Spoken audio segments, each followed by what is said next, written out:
everyone, I'm Kaitlin, and I'm one of the co-hosts of the OK Drama podcast, where two friends recap and break down K-dramas one episode at a time. My dear, sweet Jillian is not here with us today. She died. I haven't introduced you yet. No, she's on a fabulous vacation.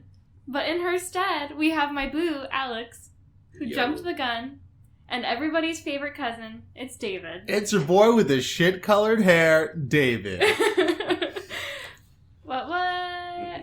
Okay, so I have wrangled these two boys in. We're also in a different location, so if it sounds a little shitty, sorry about that. We're not in Jill's fancy music room. But, yeah, so we're going to talk about episodes 3 and 4 of Hotel de Luna. And what are you guys thinking of it so far? Alright, so I thought that, so in this episode, I thought this was the first time when we start seeing chemistry between Manuel and Chen Song. And first, honestly, I thought the chemistry kind of just appeared out of nowhere. Because it seemed before that, she was kind of she didn't really respect him a lot. In fact, she was kind of evil towards him. She's a complicated character. She is a complicated character. Really quick, I know you already covered episodes 1 and 2, but I thought it was really funny that the old lady is like, yeah, you're getting all of your misfortune out, like, just while you're young, don't worry about it. And then just like it's his dad sells him. Yeah, so poor kid. Yeah. But yeah, so I thought, right now is we start seeing some chemistry, and you're liking it? Yeah. Oh, and then the chemistry progresses very fast because in the next episode they kiss. Well, spoiler alert. But yes. Yeah, we're not there yet. That's right. We're on 3 and 4, right? Yeah, but I read through the whole episode. Oh, okay. But it's fine. Yeah. It's cool. I guess for what I've noticed about it is that it is the music. It feels like it's like Harry Potter. I mean, I know we've already talked about this, but I kind of feel like the music is Harry Potter. Even like some of the tunes sound exactly like Harry Potter, and then I don't know where they like make it a major chord, and it sounds super happy and mystical and weird. And I appreciate it. Good. But what are you thinking of the drama so far? I recall you saying that it is better than Rookie Historian.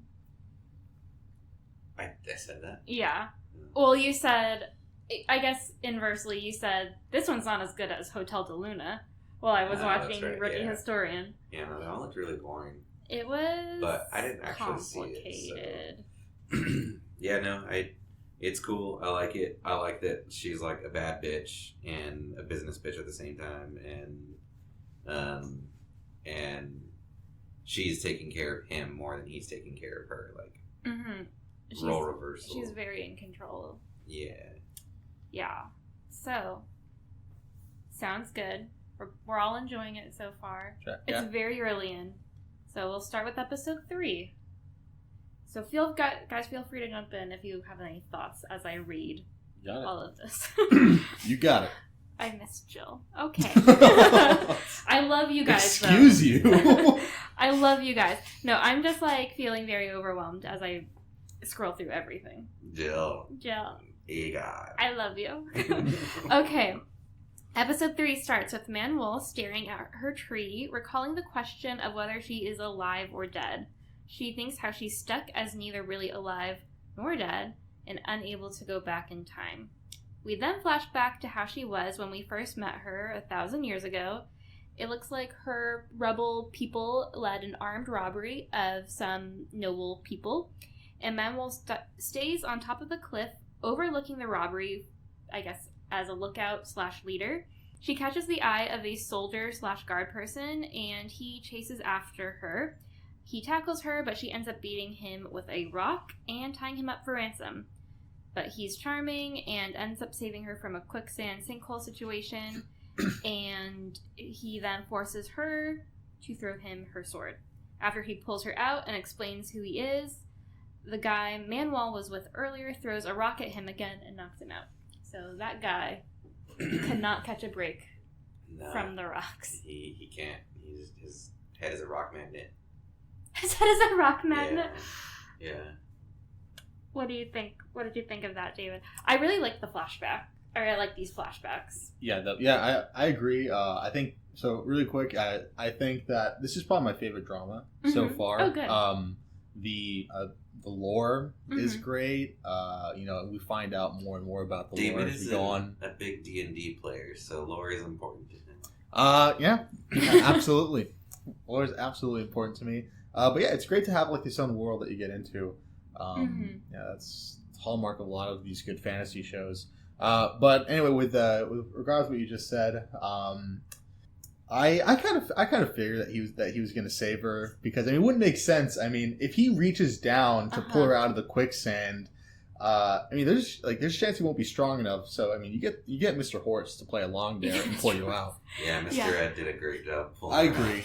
out. Okay, I don't know if y'all remember this, but in episode 2, I believe, Chen Song does a similar thing where Manuel gets stabbed by like the Shiv, the homeless guy. Right, yeah. And I guess this was the end of episode 1. And she tells him, "You can leave now. Like, I won't go after you." So it's and a then callback. yes, so we'll get to this a little bit later on. But there's a theory that he eventually floats, that he might be that man reincarnated. Yeah. What are we thinking so far? You think he is? Yeah. I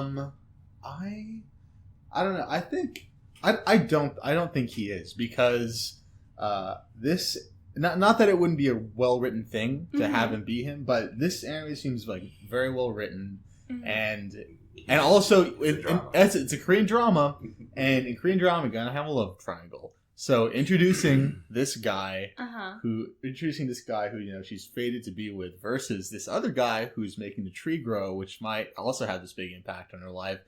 Now, that'd be a real selfish choice. I kind of agree with David, where I think that all signs might point to, this is him reincarnated, but it's not going to be the way. But I could also very easily see him being this guy reincarnated. Like, I feel very on the fence about it. It seems as of right now too early to hint that he's him reincarnated, because it's like all signs are pointing to it.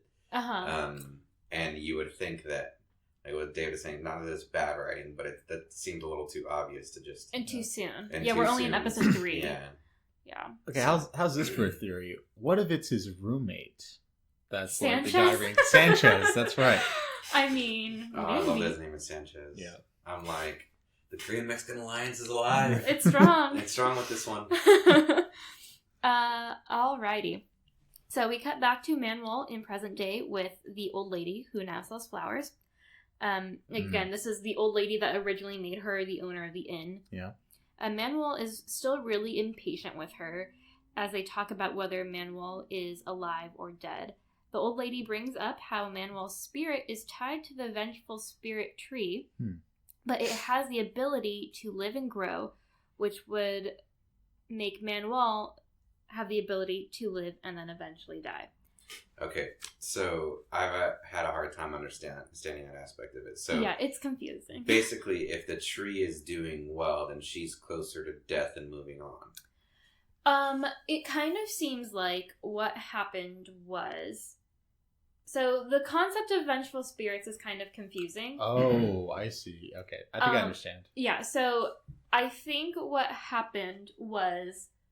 It seems like Manuel did some kind of bad stuff back in the day. That's been really bad. Yeah, and it seems like there was either a vengeful spirit or just the universe created this vengeful spirit because she did so much bad, or like, terrible things.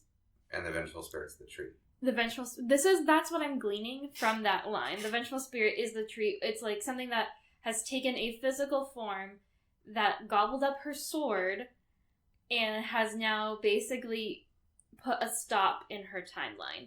So she's not dead, she's not alive, she's not human, but she's not a ghost. She's just stuck. I'm gonna jump this, and I kind of have a theory as to what's gonna happen. What we're gonna find out from the past. Go for it. I think she kills him. You think she kills who? The guy that saved her? Yeah, because we don't see him in the first episode at all when she's like talking about dead people or whatever and walking and whatnot. And that might be what it was, that she did something so bad that she killed him, and maybe she made him get stuck and his spirit latched on to like that family and eventually came in a reincarnated form of. So you think that you think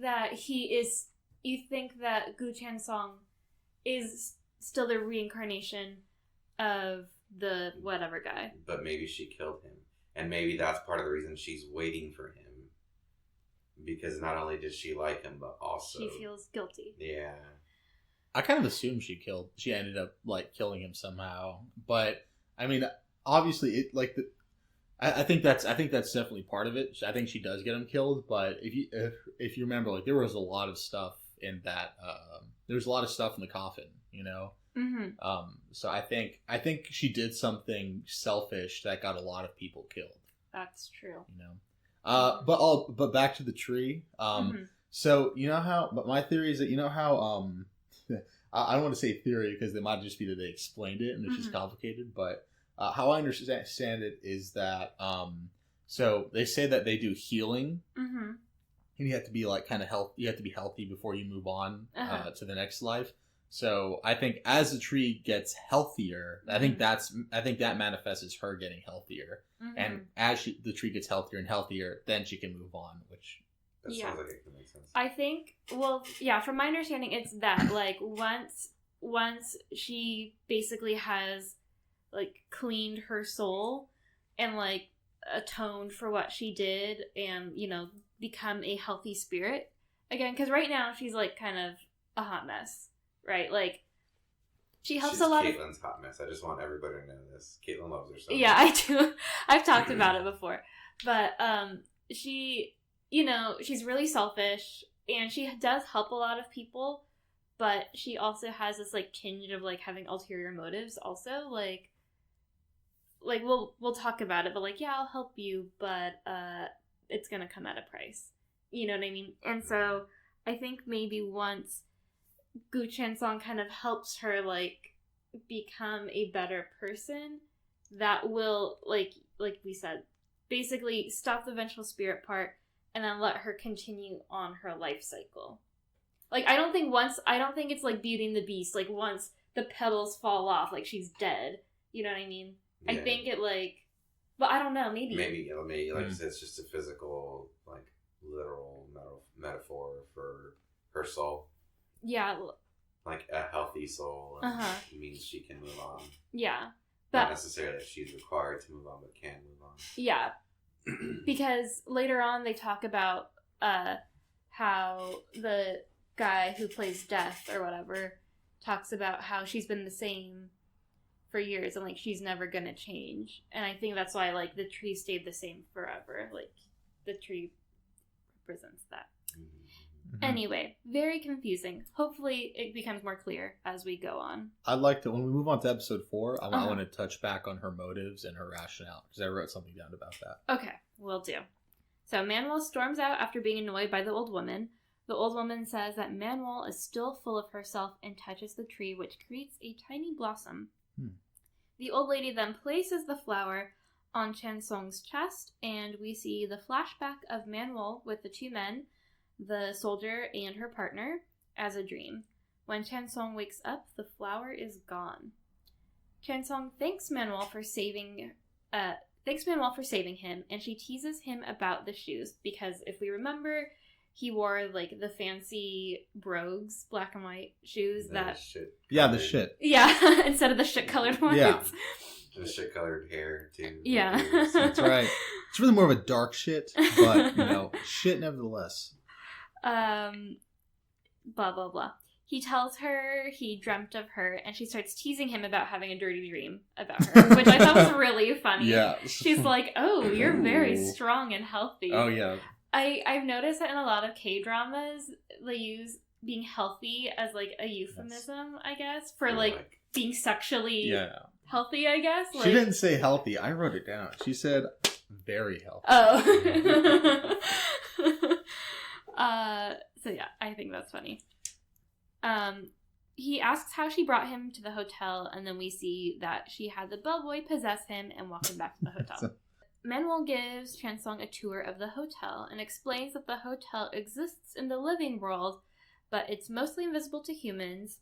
But some humans are persistent and check in despite the crazy expensive price and the like hidden nature of the hotel.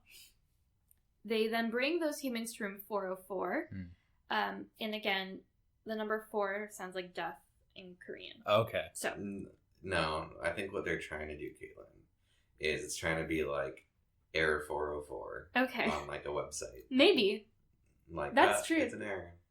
That it might work on both levels. You know, these Koreans, they're very good at their language. They are. They have a very good grasp of their language. Can you believe that? Hey, can I take a pause and say, like, shout out to Cobb. What up, boy? I don't think he listens to this. But Jill, just play this part to him when you listen to it. I don't think Jill listens back to it either. You don't think she'll listen to this? Maybe. I don't know. We'll see. Anyway. She then makes a comment about how humans check in, but they never check out. That's right. Dun, dun, dun. And then we get this, like, funny scene of Manuel kind of, like, basically daring Chansung to open the door to see what happens. That's right, yeah. And then he's like, sure, I'll do it. I'm not scared. And then he, like, is about to open it, and he, like, basically chickens out, and she's like, we have a lot of other things. Yeah, let's go see those. Yeah. Funny. From that, I kind of got like she helped give him an out. Because she was like, don't do it. Yeah. She was protecting him.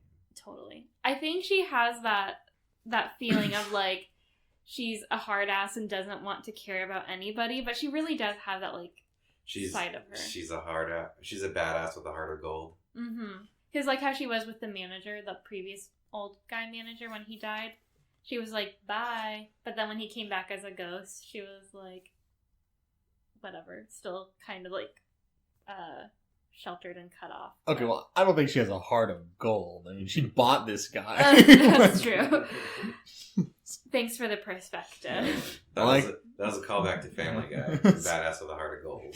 I remember that. I liked how she was just like, okay, this tree's telling me to have mercy on you. I think I get you. Why don't you sell me your son? Okay, in exchange for your life. She's bad at reading signs. Okay, keep going. It's okay. Manuel then shows Chansung the pool beach area. Oh yeah, it's beautiful. She explains that time and space are different within the hotel, and that maps and clocks don't work there, and that everything in the hotel is not actual reality. He asks if she's real or not, and she says that that's right, she's also not real. Sadly.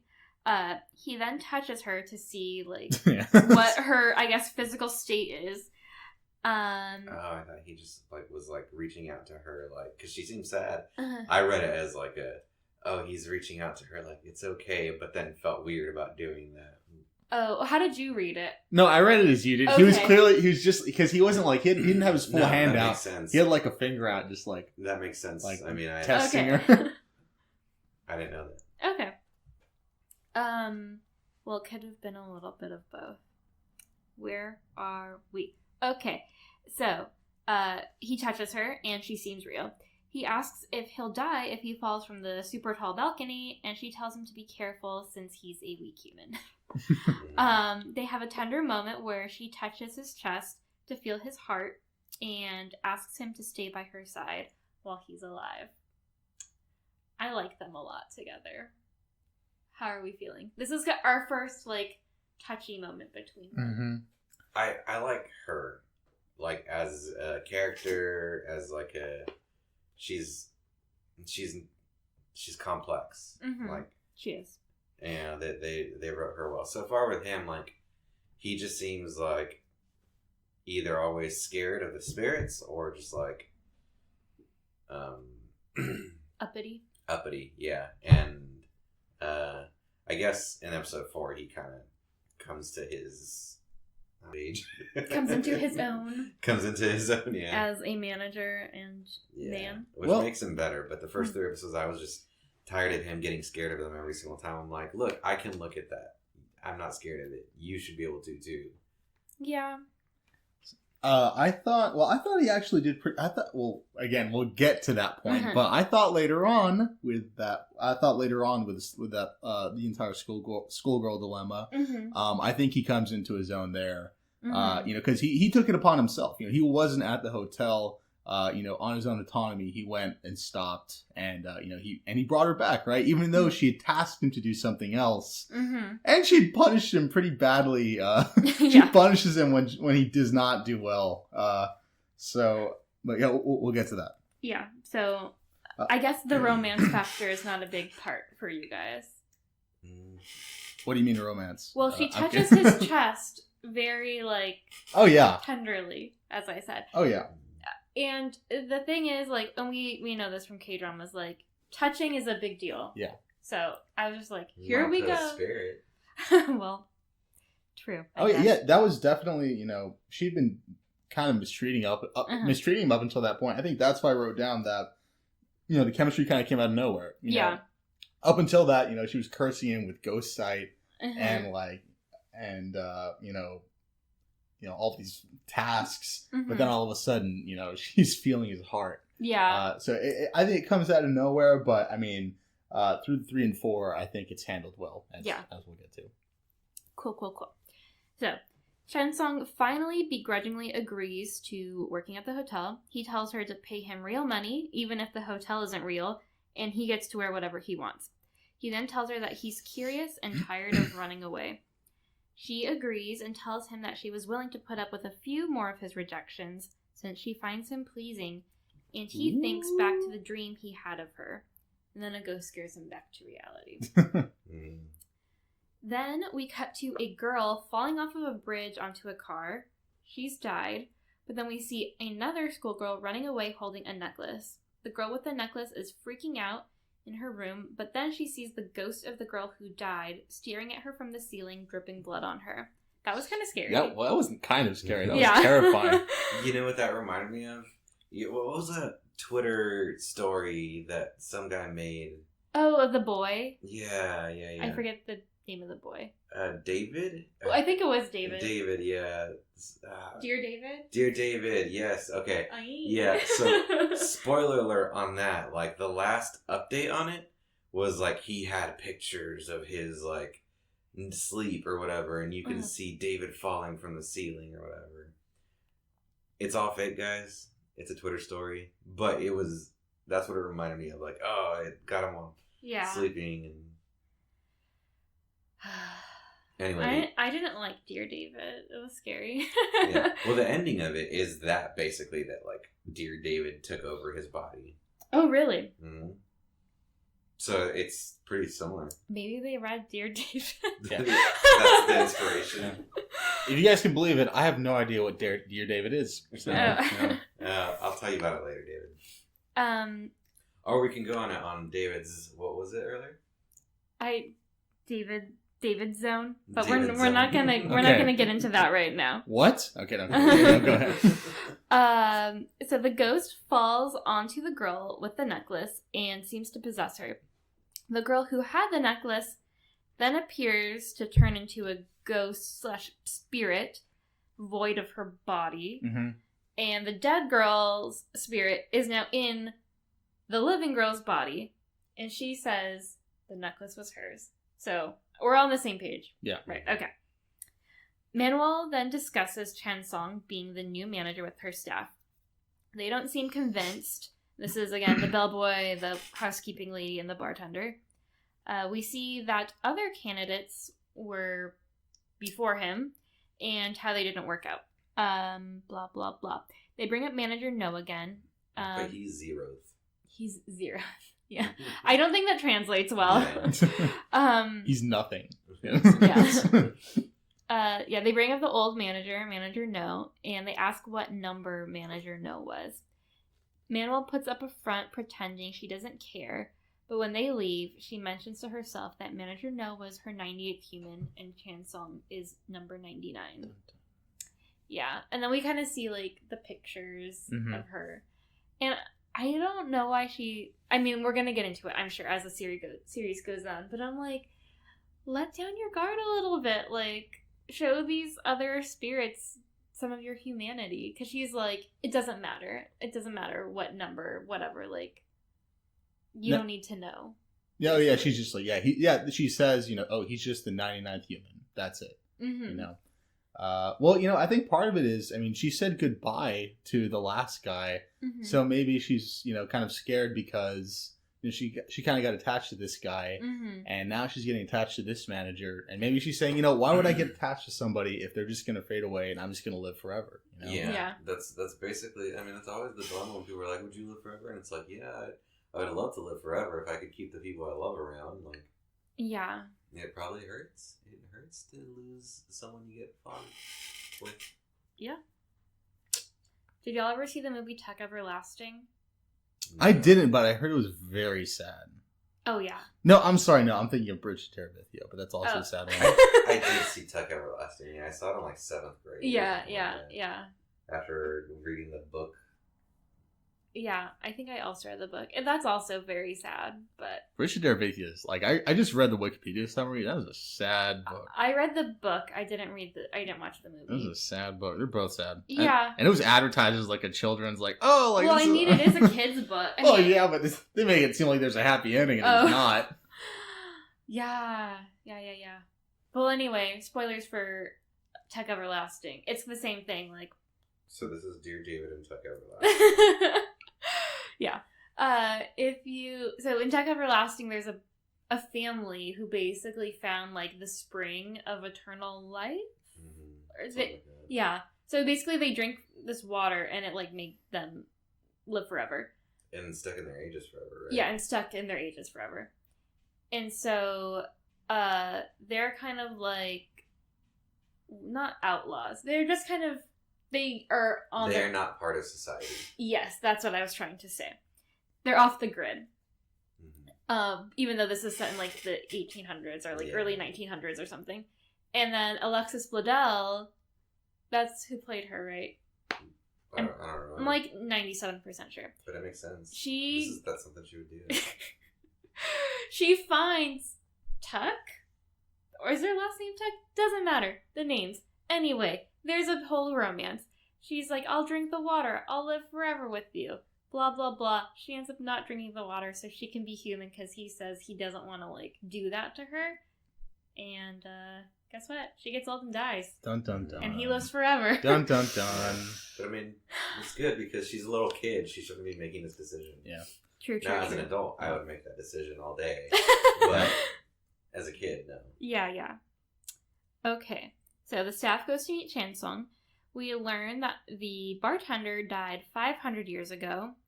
The woman, the housekeeper, died 200 years ago. And the bellboy died 70 years ago.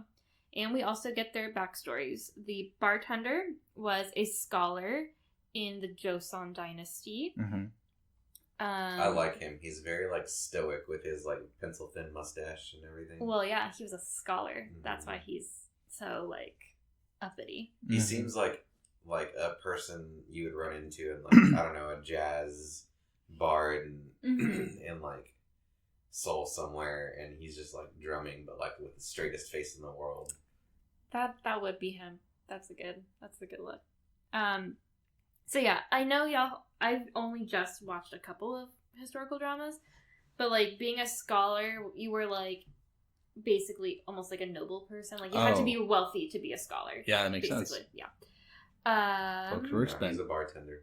Yeah. Well, and they kind of, like, tied it in. So now he's a bartender because bartenders are really good at talking to people. And bartenders are also scholars in their own way, right? Yeah. They have to know a lot about drinks, right? Yeah, and, like, just about people. And so he has... I know, but they made it seem like, oh, it's a bad thing. He's a bartender now or whatever. And I interpreted it as, like, it works for him as being a bartender because since he's a scholar, he knows a lot about everything, so he can talk to basically anybody. That makes sense. Okay. The housekeeping lady was the oldest daughter of a noble family and was unfairly killed. I'm sure we're going to learn more about their stories later. And now her thing is that she wants to stick around until she sees the last of the family die off. Gosh. But she's close, right? She says something about being close, like one more person left or something like that. Yeah.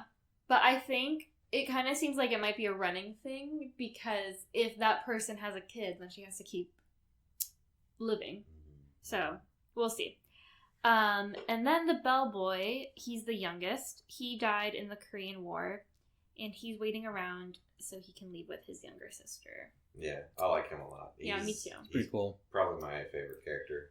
Yeah.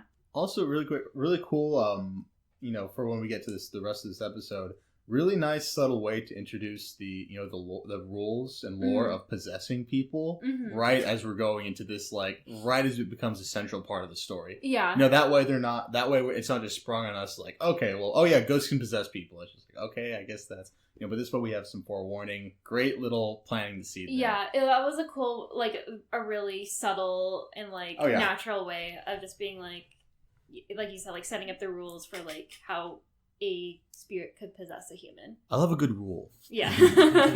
David likes setting up boundaries. He's setting up boundaries so you can throw his... How many headed die?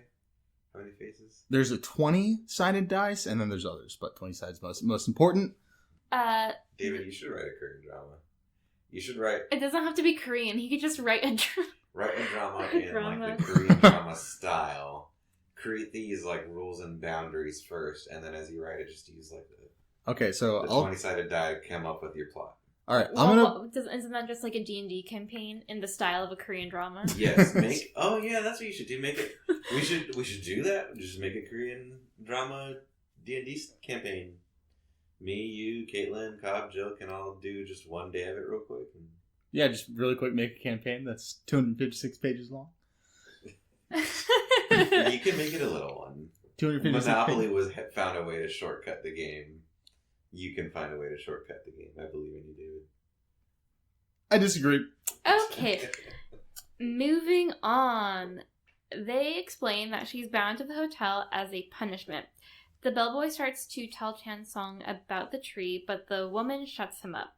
So after the bartender and the bellboy leave, Chansung asks the housekeeping woman if there's a connection between Manuel and the tree. She tells him not to be too curious and to just focus on matters of the human world. She's basically like, hey, you want to get through this fast, right? Stay in your lane, bitch. Yeah, basically stay in your lane, don't worry about it, and it'll all be over soon. They also said, the more you know, the more, I think he said, the more you know, the more you're tethered to the place. That might come into play later. Yeah, definitely. Chansung goes home on the subway and thinks about the things he saw at the hotel. He then makes his cup of sponsored tea. I always throw in when something is sponsored. Sponsored tea. Yeah, no, that tea was totally sponsored because they showed you the packet. And then he rips it off and the label's just perfectly it was Taro, right? Taro tea? Tara, I think. Taro, yeah. Something like that. And I was like, but see, the thing is, I feel obviously these product placements are so overt, but that almost makes me like them more, because I'm now I clearly know what this is and I want to buy it. Yeah. That's right. he drank the tea and he's like, this calms me down. Yeah. And then earlier when they go to the beach, she has that tray of sunglasses and it has the name of the sunglasses brand on the tray, and I'm like, okay, now I know what to Google. That's what they should do with cable TV now, is just not really make commercials, yeah, just build it into every episode. So okay, this part's gonna be the commercial section of it, and just layer it in there every now and then. Yeah, I mean that's kind of what they do. They don't actually have a break and do commercials? Some TV shows do, but some don't. But I think the commercial breaks are really shorter. And yeah. It's more like a Hulu commercial break versus... That is my understanding. And I think it's different, basic cable versus actual cable. So anyway, he's drinking the tea and he talks to his roommate Sanchez. And tells him how he's going to quit his job at the fancy hotel and work at another hotel. And he's like, okay. I like his roommate so far. Yeah. He's kind of funny. pulls him out of the fire later on. Yeah. So Chansung tries to keep things separated between the hotel and reality because I think he's kind of thrown off by Manuel saying, like, stuff in the hotel isn't real. And so he's trying to keep track of what is real. Yeah, what's real and what's not. Who's a ghost, who isn't. Yeah, it's kind of hard to keep track of that if you see, like, actual spirits in your everyday life. Yeah. Then he finds a flower petal from the tree, and as he picks it up, it disappears. So he's like, God, like, stuff is happening even at home. Oh, yeah, so that must have been scary. I'm just realizing how scary that must have been. Just like, oh, no, it's thing. Yeah. It followed him, yeah. And the tea disintegrates. No! I no longer feel calm. We then cut back to a flashback with Manuel, her partner / brother guy from her gang, and the soldier guard guy. They're sitting around a campfire, and the soldier guy sees a symbol on her canteen thing. I'm like, I just put soldier guy canteen thing because, like, I don't know the names of... Yeah, soldier boy? Yeah. Soldier boy? Yeah, that's right. Yeah, have they said his name yet? I don't think so. I think I would have written it down. Captain. That's it, right? That's all we really know. Captain. I don't know. Well, he said, I'm something, and I think it was a captain. Yeah. He's a captain of the guard? That's right, yeah. Okay. Captain Soldier Boy. Keep going. Captain Soldier Boy Guard man. So he sees the symbol on her canteen, and she explains that it's that's a moon, which means that it's hers. So, again, this is like 1,000 years ago, and not everybody knew how to, like, read and write. Yeah. So that was just, like, a symbol that she made, basically signifying that it was her name and her stuff. He then shows her how to write Manuel, which means full moon. And they have a cute little moment because they were holding hands, kind of. Probably the sexiest hooked on phonics lesson ever recorded. She's not hooked on phonics. She's hooked on sexy. Oh my god.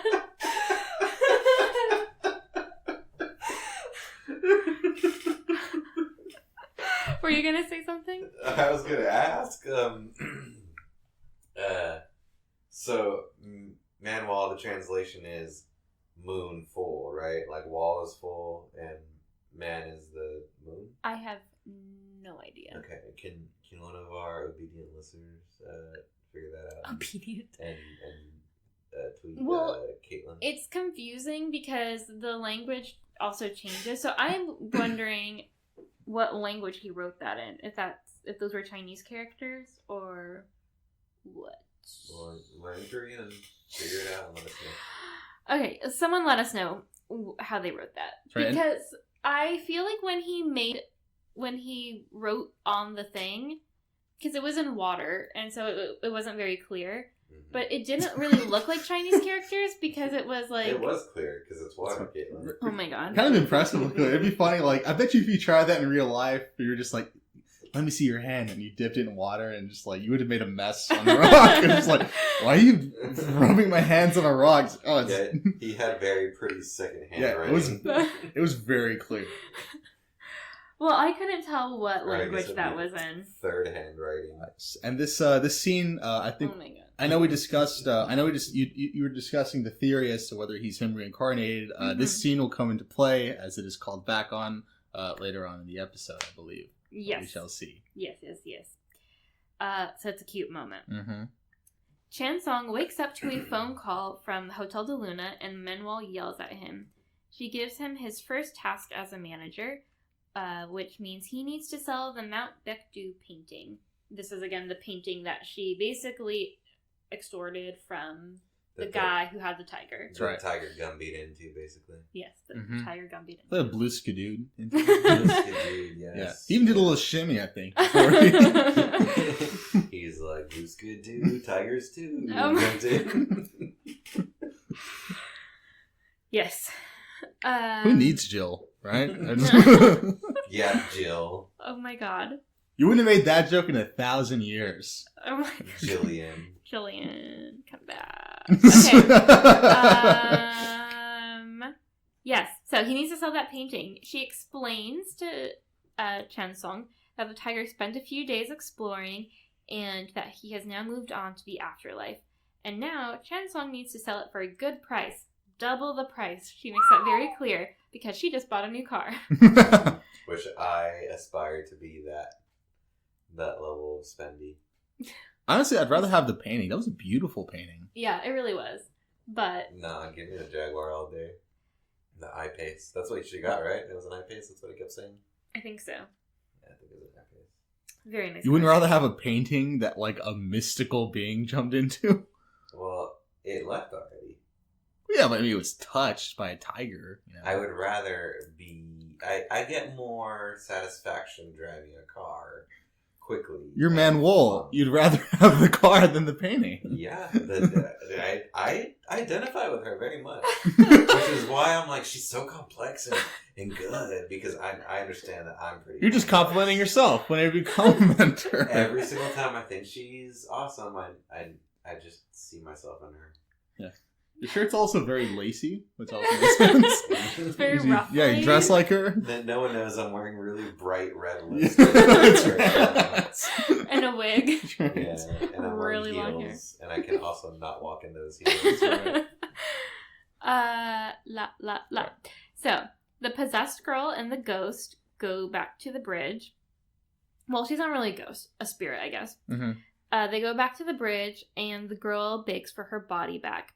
Chan Song sees the girls fighting on the bridge, and he's like, huh? Because he can tell that something's up. Yeah.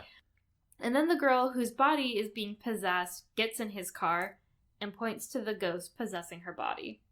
So, like, I think she jumps into traffic, so he has to swerve, and then, like, she's, like, just in his car. So, at this point, I think for both Chan Song and maybe the viewer, we're kind of confused as to whose side to be on. Like, is the girl who's being possessed, is she the victim, or is the person who possessed her body, like, what's her deal? Yeah, exactly. All we know is that she's possessing the body. We don't know why she's doing it, you know?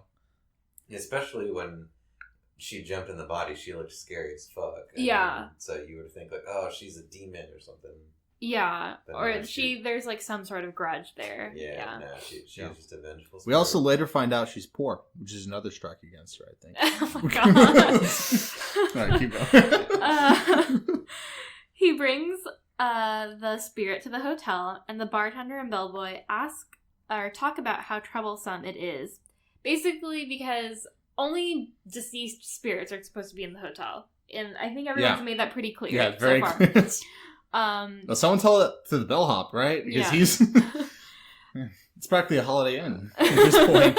You leave him alone. He's doing his best, alright? He tries to... Okay, well, we'll get to that. Okay. Chansung tells Manuel about the girl's situation, and she explains how a ghost has taken over the girl's body. Manuel and Chansung go to the girl's house. Manuel explains that the soul is probably tied to the necklace. The ghost also goes back to the house, and Chansung chases after her. She goes to jump off the bridge to kill the living girl's spirit, but he stops her. She explains that Yuna, again, this is the living girl's body. The rich girl. Yes, the rich girl. She explains how Yuna actually killed her, and Yuna's ghost form spirit thing brings Manuel to her room, and she tells Manuel that her parents will do whatever she wants to get her body back. So basically she's like... In a very smug sense. Yeah, like, she's like super smug. She's like a little rich bitch. Like, yeah, she sucks. I also identify with her. Oh my God. Being a rich bitch. Okay, sure. It's a very nice lipstick, Alex. I'll say it again. Very expensive. Manuel tells the parents that Yuna actually killed her classmate that everyone thinks committed suicide, which again is also like really shitty for like everyone to think like this girl committed suicide when she was actually murdered. Yeah, that sucks. Like that's really sad. Yeah, probably makes the parents feel worse. You know? Yeah, totally. Yeah.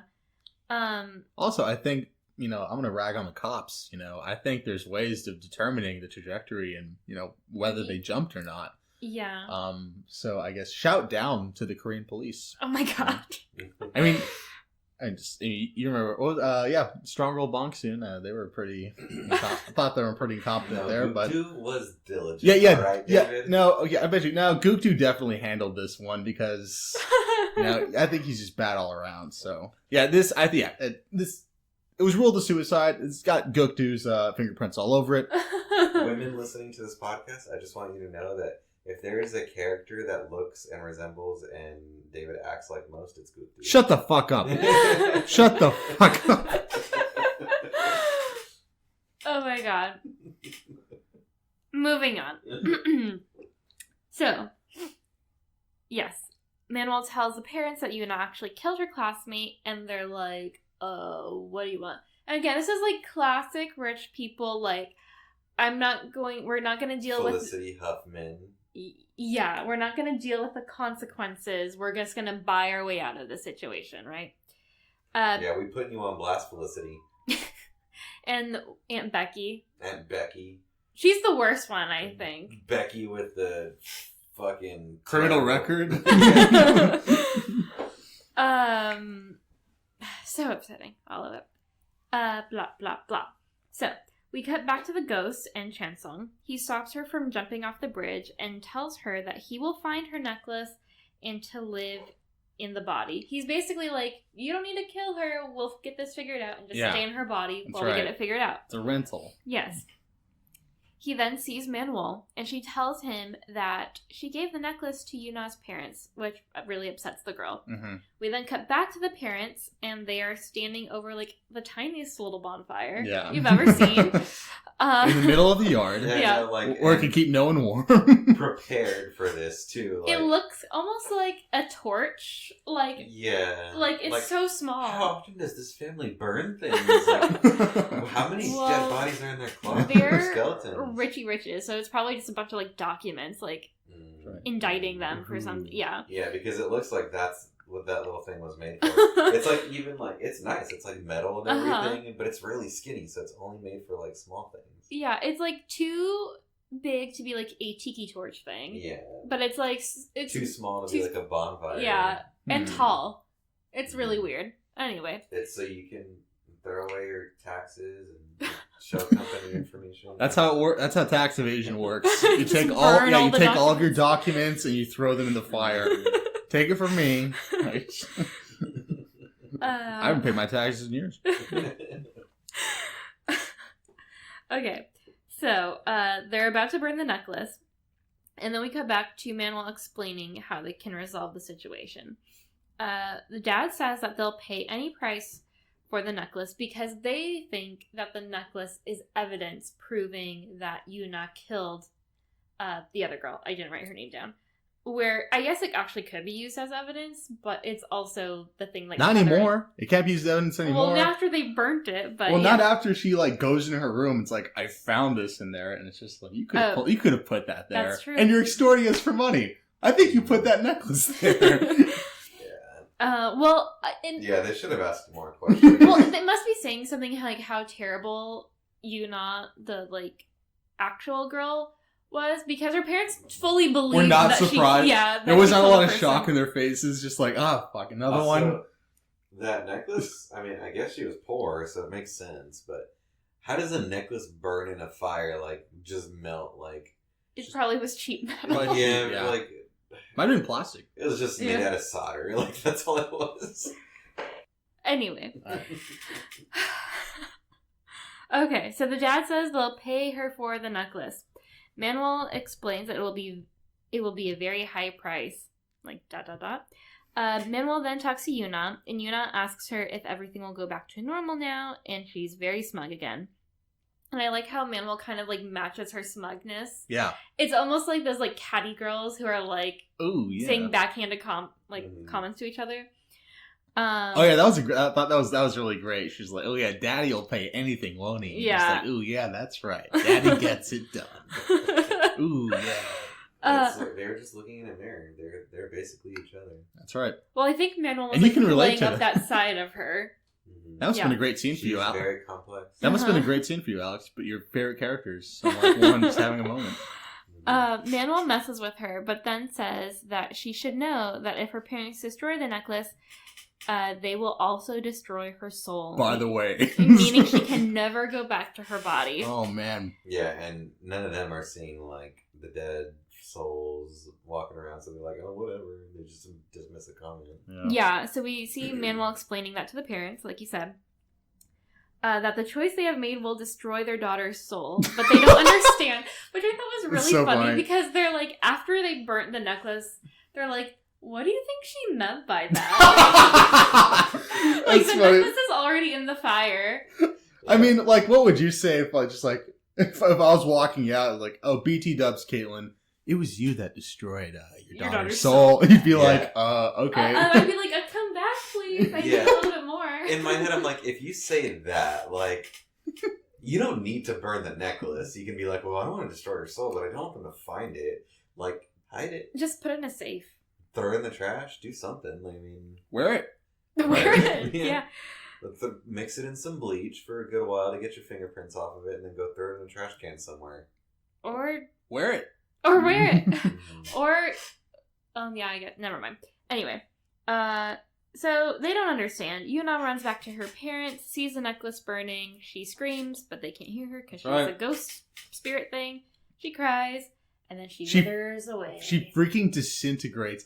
That really shocked me. No, that was Thanos. No, that's... Y'all are not. Okay, no, that's not. Thanos got her. Oh my god. No. Am I not understanding this right? I think you watched episode 3 while also watching Infinity War.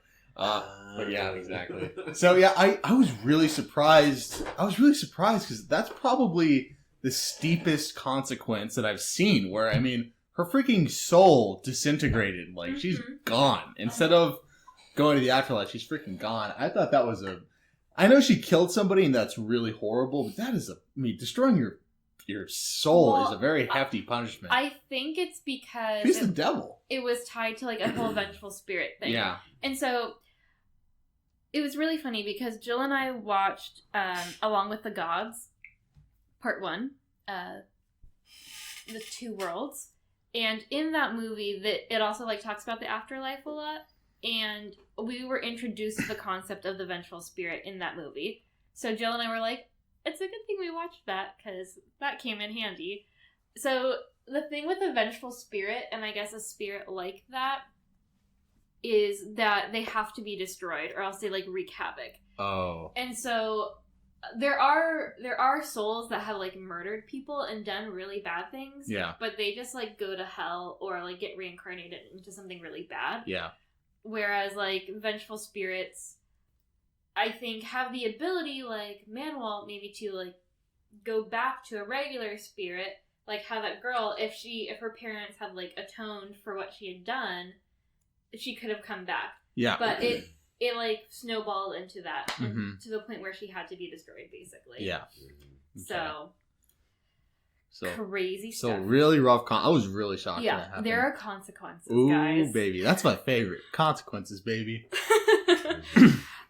We then hear a voiceover of Manuel explaining that the ghost girl now lives in Yuna's body. And she should try to live diligently again. Okay. That shocked me, too. I was thinking, though, like, that poor girl, like, she can't go back to her parents. Family. Yeah. Maybe we'll get backstory. Because, spoiler, she is in all of the, like, promo pictures. So she's going to become a regular character. On the 4th episode, they mentioned a 4th manager. Yeah. And they mentioned her. Yeah. So she's going to be part of the show. So I'm hoping we get to see more of her story. I mean, if I were her, I would have rather gone on to the afterlife than hang around in, like, this person's body. Imagine being stuck in Aunt Becky's daughter's body. That's basically what happened. Well, the thing But also, think about it. They're rich. Oh, but yeah, you're going to the afterlife. Money doesn't matter. You're just going to get... Also, your parents suck. Yes, but the thing is they seem like neglectful parents. Yes. So, it's almost like she's just doing her own thing. Like, because to me, I would be like, okay, we don't know what her situation is. Maybe she's an orphan. Oh. So, maybe she has no parents tying her down. It seemed like she didn't have friends in school. Yeah. So, if I was like, do you want to be an orphan or living in a terrible situation and just die and go on to the afterlife and hopefully your next life works out better for you? Or you can have another shot, have a ton of money, see ghosts, and, like, basically get a fresh start in the living world, because she's still super young too. If you rearrange that just a little bit, that's basically Harry Potter and the Sorcerer's Stone. Goes to live with another family. Yeah. He gets rich at some point, and he does see ghosts at some point. That's true. Spoiler alert. For Harry Potter. Yeah. So Manuel admires the gold she got from the transaction, which I think is funny. It's just like bars of gold in a briefcase. Like, just how rich people give people money. It reminded me of Ron Swanson. Like, all of my money is tied up in gold. Yeah, he's like, I don't know exactly how much money I have, but I know how much it weighs. Yeah. I mean, apparently rich people in Korean dramas, they have weird ways of dispersing payment. Like, for example, in the last drama, this guy had shopping bags full of cash. And in this one, sometimes they'll have paintings with ghosts in them, or they'll have just gold bars, which is probably the most normal way to distribute things at this point. Gold bars? Yeah, gold bars. Yeah. And they have that shit covered car. Yeah, shit colored car, not covered. Stop.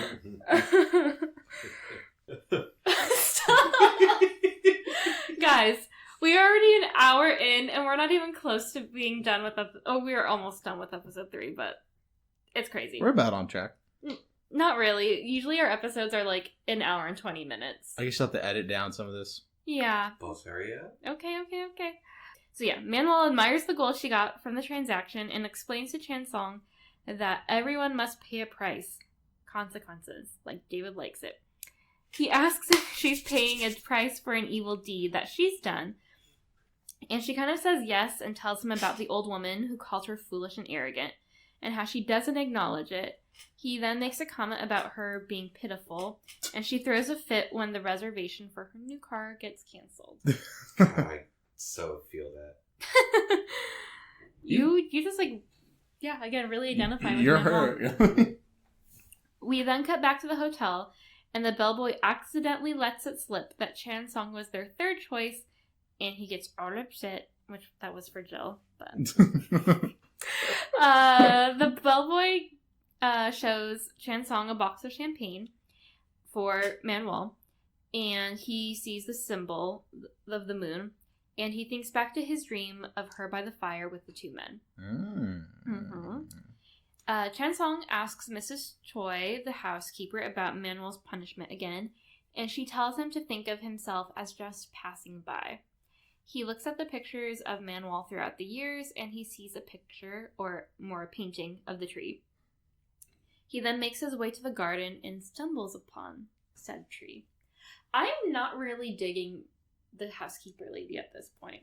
Yeah, they kind of make her seem like her ulterior motives are a little too... She's kind of shady. Yeah. I don't know. Anyway. Apparently they're all shady, as we'll find out later. True. Manuel finds him by the tree and tells him there's no reason for him to be there since guests aren't allowed. He asks if it was the tree that brought him here and brings up how he was the third choice.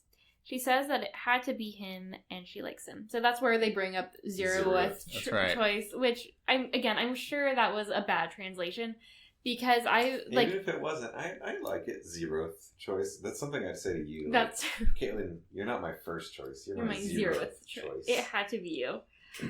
And then because I've seen a lot of people in Korea doing the 0/ now in America, unfortunately, it's the white power. It used to be okay. Yeah, okay. So, yeah, over there it's like, you did it, okay. Yeah. zeroth choice, that's what she was doing. But, which is really unfortunate, because I really liked making this hand symbol. But... when I would make it rain threes on the basketball court, I would, shoot a bow and arrow, just like... Wesley Matthews. Yeah. David can attest to this. Yeah, you got your ass kicked the last time at the basketball. And I would use the now white power symbol to be 3. Yeah, guys, we need to take that symbol back. Get that out of the neo-Nazis. Everyone start throwing that up. And not as white power, as A-OK. Yeah. Or, I made a 3 in basketball. Yeah, throw it up and say, I'm okay with this. Or not the white power. Hold your salt shaker like that. So you're just pouring salt. That's what it is. Keep going. Okay. She offers Chansung champagne, and they talk about the tiger and the past that she can't return to. He tells her about the dreams he's had of her from her past, and she looks shocked. He asks if the thing she missed the most is the person who taught her how to write manual, and asks if she's been waiting for him. Then we see her throughout history just, like, sitting and looking out for somebody to come to the inn. Mm-hmm. I really like seeing her in all the different periods. Yeah, that was a good touch. Her military outfit was pretty cute. Yeah. She looks upset and asks why he's seeing those things. He also wonders why and wonders if there is another price that has to be paid. He tells her that he now thinks of her all the time and that she's taking over his night and day. And that's the end of episode 3. Guys, I have a prediction that I just thought of right now. Throw it down. Well, I don't know. Come on. Throw it down without fear. What if Manuel has to kill Chansung? Holy crap. In the end? Because what if he is the reincarnation of the guy? What if she did kill the other guy in the beginning? I don't know. I don't know. He's just been taking over different bodies over time, and then, like, she's like, no, I have to lay him to rest, and she has to kill him. Because the vengeful spirit. I mean, I don't know. Somebody's probably gonna kill somebody. Man, yeah, this is great. This great show so far. Oh, it's really keeping us guessing as to who's gonna kill who. Even though they haven't mentioned anything like that at all. We're just like, it has to turn crazy. Somebody's gotta kill somebody. I like how it's just like, oh, he said you're taking over my nights and my dreams. And you're I think she's gonna kill that guy. You guys throwing me on that? Well, I was just thinking it because I reread that he wonders if there's another price that has to be paid. Mm-hmm. And, like, classic whatever. That's kind of biblical, though. Like, you have to kill the person you love. Well, I mean, this is, like, all biblical, isn't it? Like, going to heaven and going to hell. Well, this isn't really the Bible. I don't know, but obviously not the Bible. What I'm saying, like, it is along those lines. Oh, yeah. Of, like, afterlife. And... Yeah. Spirituality and blah, blah, blah. Mm-hmm. Episode 4, baby. Episode 4. Ooh. We start back up with Chansung explaining his dreams to Manuel. Again, like 5 minutes before episode 3 ends. Mm-hmm. He thinks he is by her side to resolve her unresolved feelings. It's funny when I reread my notes because they don't always make sense. So, anyway. I feel you. He touches the tree and leaves start to bloom on it. And Manuel freaks out again because, again, like, the tree does not do anything. It's just basically dead and all sticks at this point. Usually. She thinks back to the old lady saying how once the tree has leaves and flowers, and once they fall, time will start for her again. We cut back to the old woman, and she sees an old man with the Grim Reaper guardian death guy. He doesn't want to leave his dog alone in the house. God, this storyline got me, guys. I know it did. It was spoiled for me because Kaitlin watched this episode before me and then told me about it, and then I watched. Well, because I was like sobbing. Yeah, on the I couch. know you were. I kind of figured you were. Crying. So I already had the impact of it coming. Yeah. Yeah. So he doesn't want to leave his dog alone in the house since he's afraid the dog will die without him. Super, super sad. And again, the old man is a ghost now, so he can't open the door. The old lady explains that sometimes you have to make the road to the afterlife a little wider. I think that's what she says. Something along those lines. And she opens the door for the dog. Mm-hmm. She tells the guardian to just leave the old man and he'll eventually make his way. Mm-hmm. He'll eventually make his way or make it to the Hotel de Luna.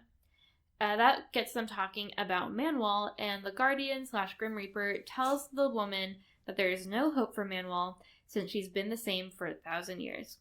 The old woman tells him that she brought someone in to open her up also. So we then cut back to the hotel, and Manuel and Chansong are still by the tree trying to figure out what has happened. Manuel explains that the tree has changed because of him, and she says that her old memories have come back up also because of him. So she's like, basically ever since you came in here, shit's been going crazy. Mm-hmm.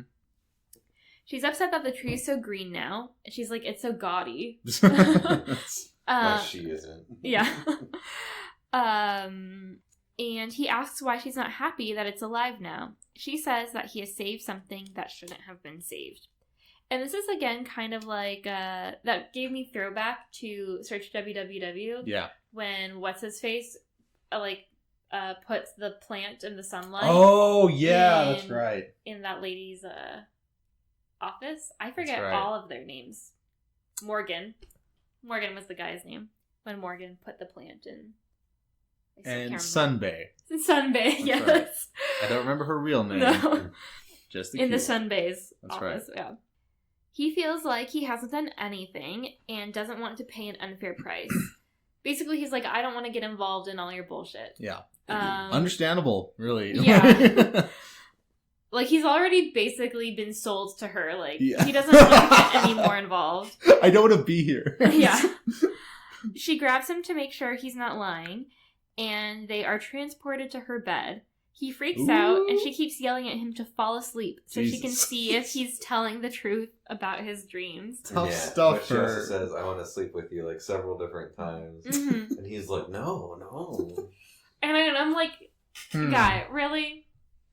Would you really say no? Yeah. I mean, I don't know. Well, I mean, she's like the devil at this That's point, true. right? Like, I mean, you better satisfy her, or you know what's gonna happen. She has like threatened to cut off his tongue before. I'm pretty sure. Yeah. So. Yeah, but she's all talk. That's true. We haven't actually seen her do anything. She disintegrated that person's soul. Yeah. Well. I don't think she technically did that. I think the universe did that. Yeah, I think she just warned him of it and used it. She did kill that old guy, the mayor. But again, he was a vengeful spirit, so he was already dead, technically. He was a vengeful spirit? Yeah. Oh, yeah. I thought he was alive. No, nope. He was a vengeful spirit. Was not. That's why his body just like crumbled into dust. Mm-hmm. Okay, I thought he was... I'm talking about the mayor, not the manager. Okay. Yeah. I thought she like fake shot him, and then he freaked out and everyone thought he went crazy. No, he did. So she didn't kill him with the gun. She killed him with the shiv when he was already like an old ghost guy. He probably just died as a homeless person and then is wandering around as a vengeful spirit after that. Yes. Oh, I thought he was just an alive homeless person that she killed. No. They explained that because Chan Song is like, did you just kill that guy? And she was like, no, he was a vengeful spirit. But he could have killed you. No, I didn't. And then he like crumbles into dust. And he's just like, a pile of dust on the floor. He freaks out and she keeps yelling at him to fall asleep so she can see if he's telling the truth about his dreams. Yeah. They argue a little bit and she gives up and goes to drink champagne out of the bottle. Like a baller. He keeps asking about the dream and the man in the dream. He wonders if it was him in a past life and if they had a special relationship. She puts her hand on his heart again and tells Chan Song that it's definitely not him and that she feels nothing, and if he were the man, she wouldn't be like this. He keeps bringing up the dude and she punishes him by making him receive ghosts at the front desk. So, she's done with this conversation, basically. Chan Song gets a scary ghost and the bellboy Ji Hyun Jung, I'm going to try to start using their names instead of just bellboy. Okay. Helps him out. Chan Song asks Hyungjun about the punishment, but he seems to know nothing. Again, he's kind of like a sweet guy, it seems. Seemingly a sweet. He's sweet. He's a seemingly sweet but sort of clueless, maybe, kid guy. 70-year-old kid. So, he seems to know nothing and then gets scared about the prospect of seeing more ghosts. Chan Song then goes to hang out with the bartender to avoid the front desk because when the ghosts come to the front desk, they are like in their death forms. Yeah. And I guess after they get checked in, then they can kind of revert back to their human. That's right. They haven't seen the spa yet, right? Yeah, they haven't been to the spa. They haven't been beautified. That's right. They're still like you know, that lady had like flies all around her and stuff. Yeah, she was scary. So the bartender explains how the hotel gets supplies. When the spirits leave on a good note to the afterlife, they leave good energy, which makes the flowers in the garden bloom. The goddess, Mago, which is the old lady, then takes the flowers and gives them the supplies in return. He also spills the beans that Manuel's money from the real world is all for her lavish lifestyle. And he also brings up her punishment. He's like, can you believe her? Like, she's being punished here. And she's off buying all this really expensive shit. Which kind of annoys Chansung because he's been like working really hard to get her money. Yeah. She does look good though. Mm-hmm. She does look good. She does. Manuel goes back to the tree and thinks about the goddess's words of the tree being tied to her. And Chansung screams. She thinks someone is playing a trick on her. We flash back to Manuel hurt and hiding as an escaped slave. She gets into a fight and we see it's the soldier commander captain guy from earlier. Mm-hmm. He covers for her and treats her wound.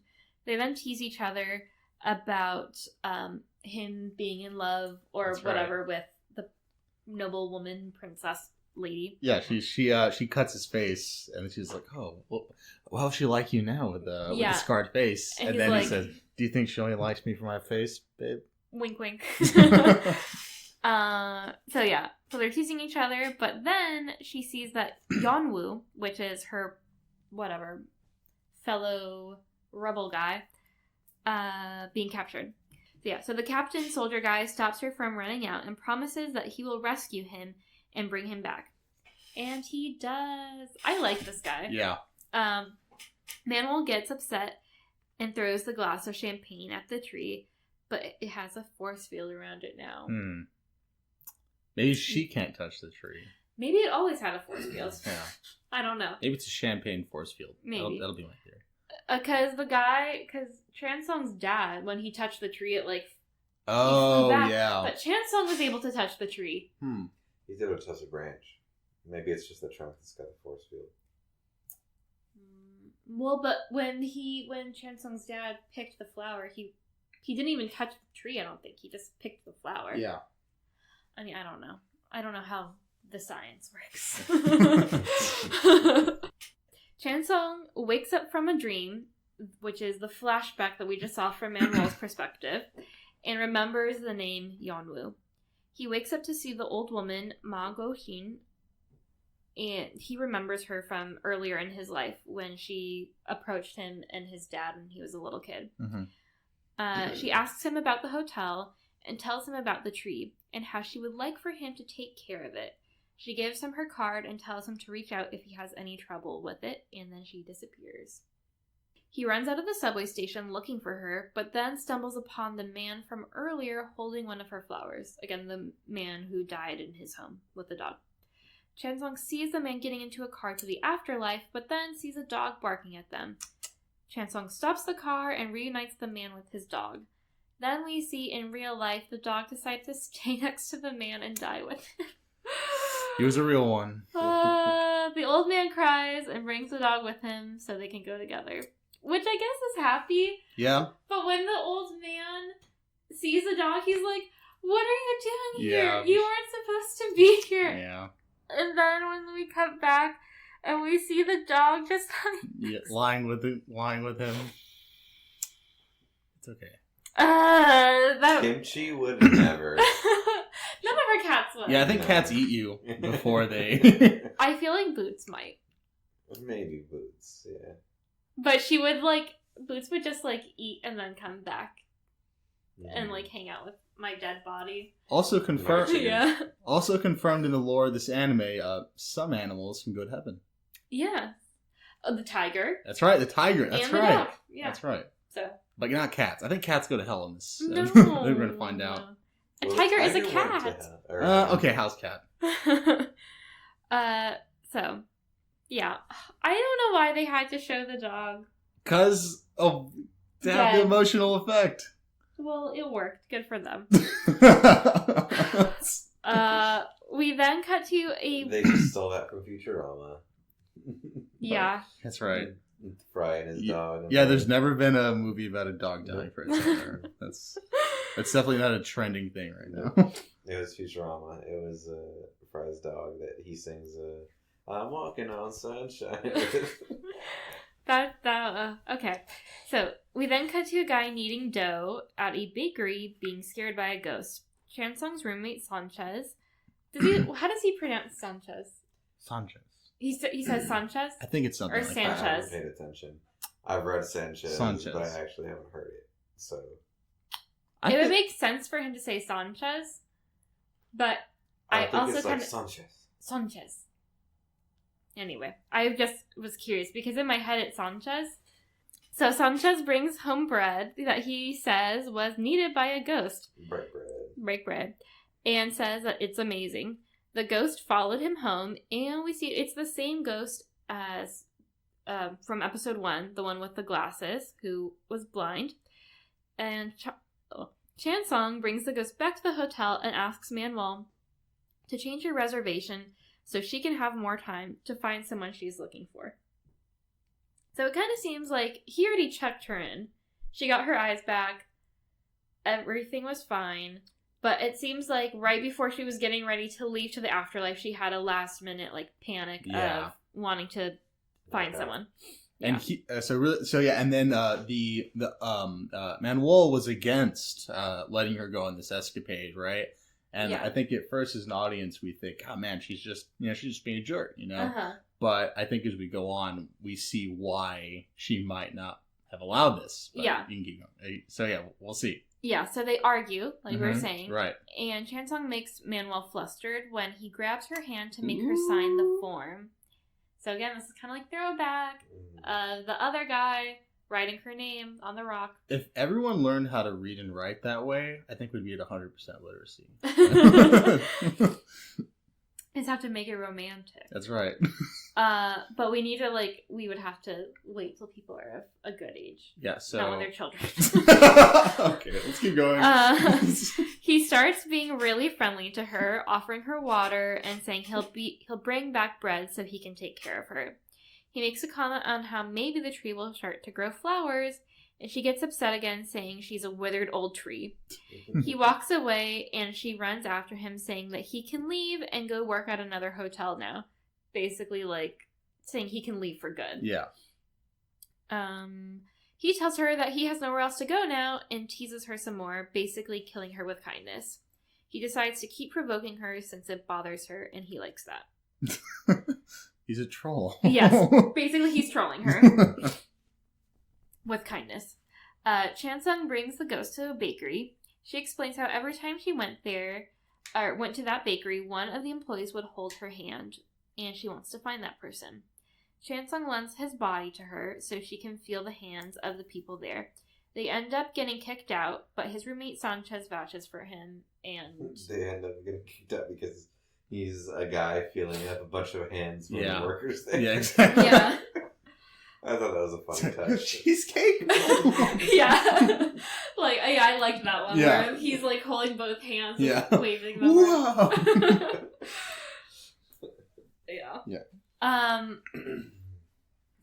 Doop, doop, doop. So the staff is freaked out by the tree growing leaves back at the hotel, and they're afraid that it means Manuel's punishment is ending soon, meaning that they would have to leave the hotel. This is a crazy part to me right here. Yeah. It comes out of nowhere. No, not that part. This part. Okay. So they're afraid because they don't want to leave the hotel yet.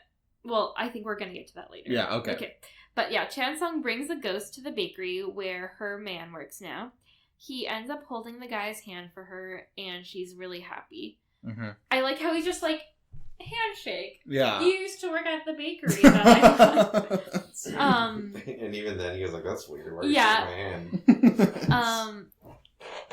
So Manuel meets Chansung at the bakery. They fight about her new car, sleeping together, and eating. And then the guy comes up, the Sanchez comes up, and he's like, "Oh, you both work at the same company?" It's like, "Oh yeah, I heard the boss is a real hard ass." Yeah. Yeah. Oh, Sanchez. So apparently Sanchez owns this restaurant, which, good for him. Like you said, he accidentally spills the beans to Manuel about how Chansung thinks she's a hard ass. Manuel and Chansung talk about the ghost that he helped, and she explains that the ghost may have been confused about how she knew the hands, And then we realized that she knew the man's hands because he hit her on his motorcycle and killed her, and he held her hand as she died and then ran away. Bum, bum, bum. That was a shock to me. I wrote down, holy crap, what a great twist. Yeah. Yeah, and to me, that explains, like, her rationale. She's saying, just let her stay at the hotel and get over it. But if she kills this guy, if you remember early, like in episode 1, if she kills this guy, she might not just get downgraded from a limo to a regular car. Or to the bus. Yeah. She might be reincarnated later in life or go to hell, Yeah. So maybe that's why she's disappear in time. Yeah. So so her thinking might have just been, just let her go to, like, the highest form of heaven and be done with it. Yeah. Listen to the most experienced people there. Like, she's experienced for a reason. Yeah, she's been around for 1,000 years. Yeah. Okay, well, I don't... Freaking, what's his face? Being out like, no, I know. Chen Song. Yeah, mansplaining her whole life's work. Really ghost-splaining. Ghost-splaining. Boop, boop, boop. So, the ghost remembers and rides the bike with him, and her face turns ugly again. Yep. Chansung runs back to the bakery and runs around looking for them. He finds them and runs into the street. The bike swerves to miss him and crashes, and Chansung punches him. Yeah, he just mugs. Excellent reaction. He just mugs him right. Chansung convinces the ghost to turn back to normal, and he promises that he will get revenge for her so she can leave as a good spirit. So yeah, he basically, like how David said, he convinces the spirit to stop being a vengeful spirit. Yeah. So she can be reincarnated and go into the afterlife. And then he just takes him into the police station and is just like, I found him. Yeah.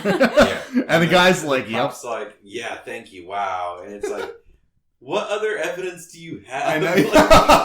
Yeah, exactly. Well, yeah, just taking this guy's word. Yeah, definitely Gukdu.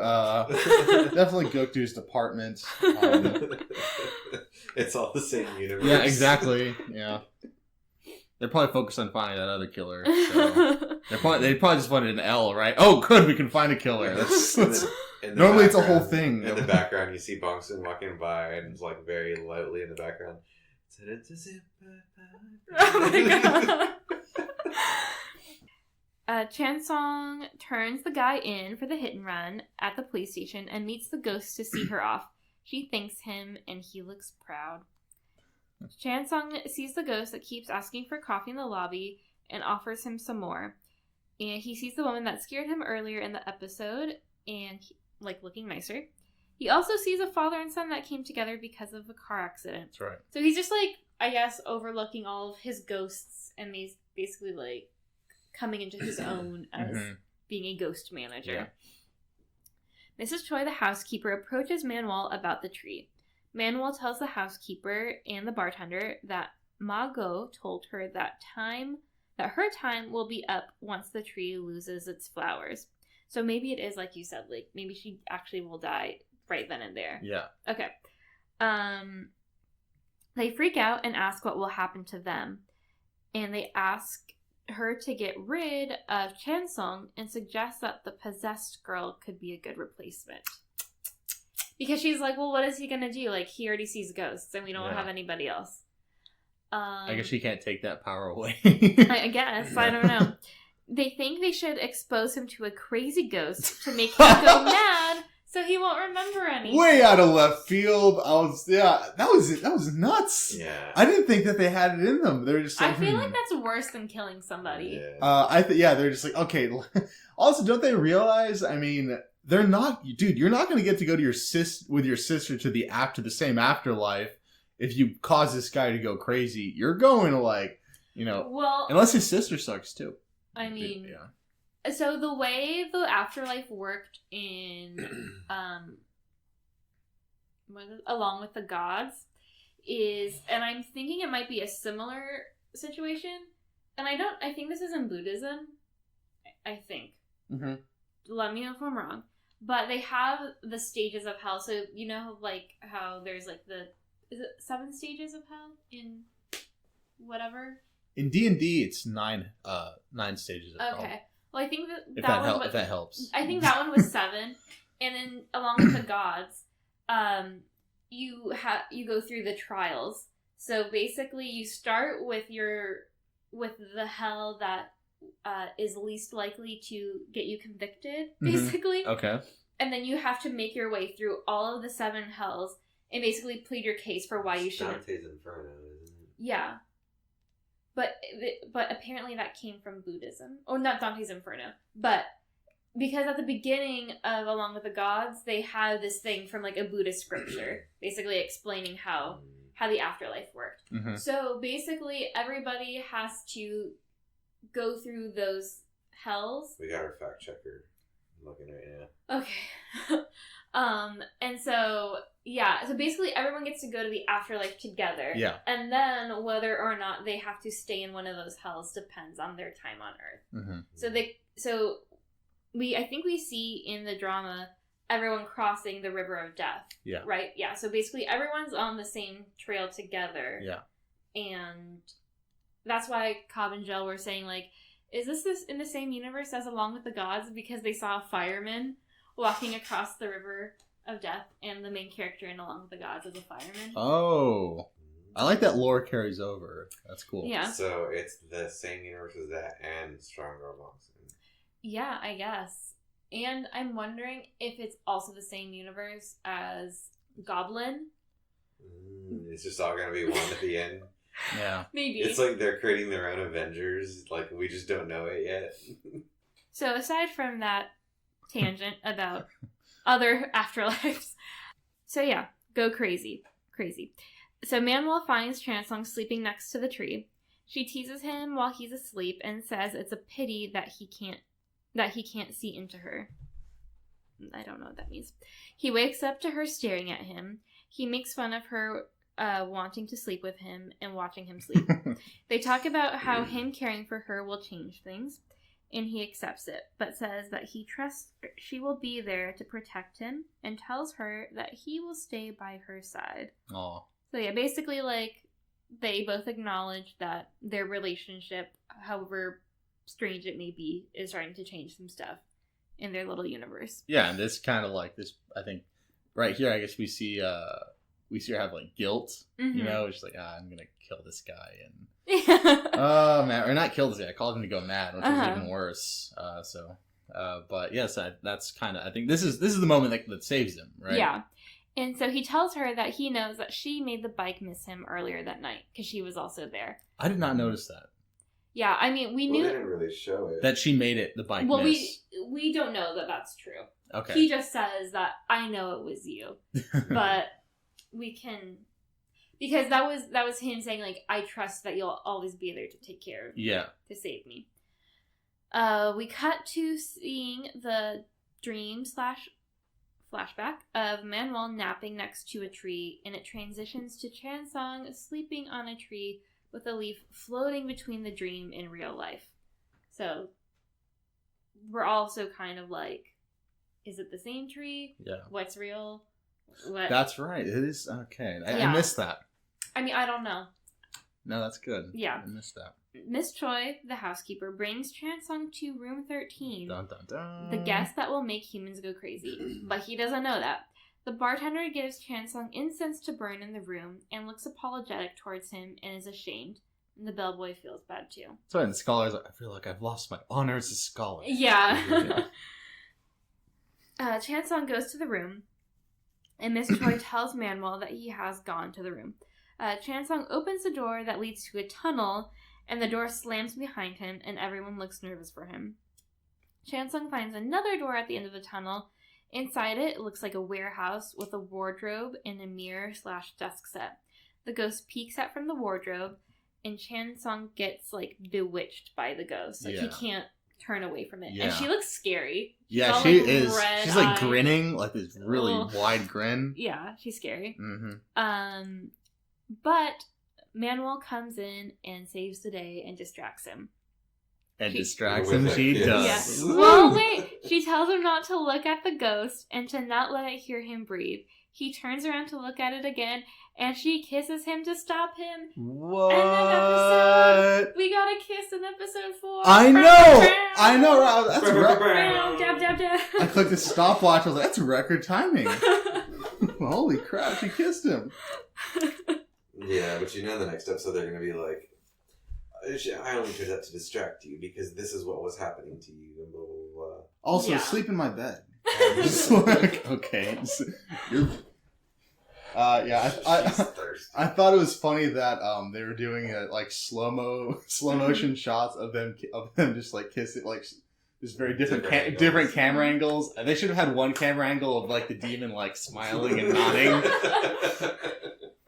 thumbs up. Yeah, also really weird place for a first kiss, just like in a demon's room. Yeah, in a demon's room. Also, maybe the demon's like, I'm in this room, guys. Like, you came to my room and started kissing. Is it really a demon, though? It deserves to be called a demon. I don't know if it is a demon. It kind of seems like a crazy ghost. Yeah, they made it. They're like, there's only one spirit that hasn't transitioned, and then like it's in room 13 or whatever. Mm-hmm. So I'm sure we'll learn more about it next episode. You know what I'm thinking? Mm-hmm. I'm thinking maybe it's like the evil part of her. Maybe it is her. Like they're one and the same. Interesting thought thinking. It's like Majin Buu when they like take out the good Buu out of Majin Buu. Yeah, if our listeners will recall the lore of Majin Buu and Dragon Ball Z, that'd be helpful. Yeah. And they like take out like the good fat Buu out of like Super Buu. I think we all remember. And then they make the evil Buu, and then they make the good Buu. Alex, we all remember this. I don't even know why you're... Hey, people who... Koreans really like Dragon Ball Z, right? I mean, some of them, yeah. And they're always like referencing Dragon Ball Z. Like, how did you say in one of them there was like kids doing Kamehamehas? Yeah. See, David. I mean, yeah, Dragon Ball Z and anime and David, mangas. The USA was way behind on Dragon Ball Z. Mexico got Dragon Ball Z way before we did. I didn't know Mexico got Dragon Ball Z. Mexico, yeah, I was like, I must have been like 4 years old when it got introduced to me. It was like 95. Dragon Ball Z started airing in 93. So Mexico got their translations quick. And don't a lot of Mexicans really like Japanese stuff? Yeah, they do. The Mexican-Japanese alliance is also strong. Yeah. Unfortunately, the Korean-Japanese alliance. We didn't get it dubbed in English until like mid-2000s. Yeah. Well, I have my own theory as to who she is. Okay. Maybe, so it might have something to do with a crime that she committed, right? I mean, that spirit it's the only one that hasn't moved on. She hasn't moved on either. So maybe somehow they're tied together. Yeah, exactly. Maybe somehow they're tied together. Because, and we know that whatever sin she did was big, so, I mean, it makes sense if multiple people were at play here. Mm-hmm. Or maybe it was her twin sister. Maybe the cutbacks are to her twin sister. There's got to be a twist somewhere. I'm going to be deeply disappointed if there's no twist and he's just a reincarnation.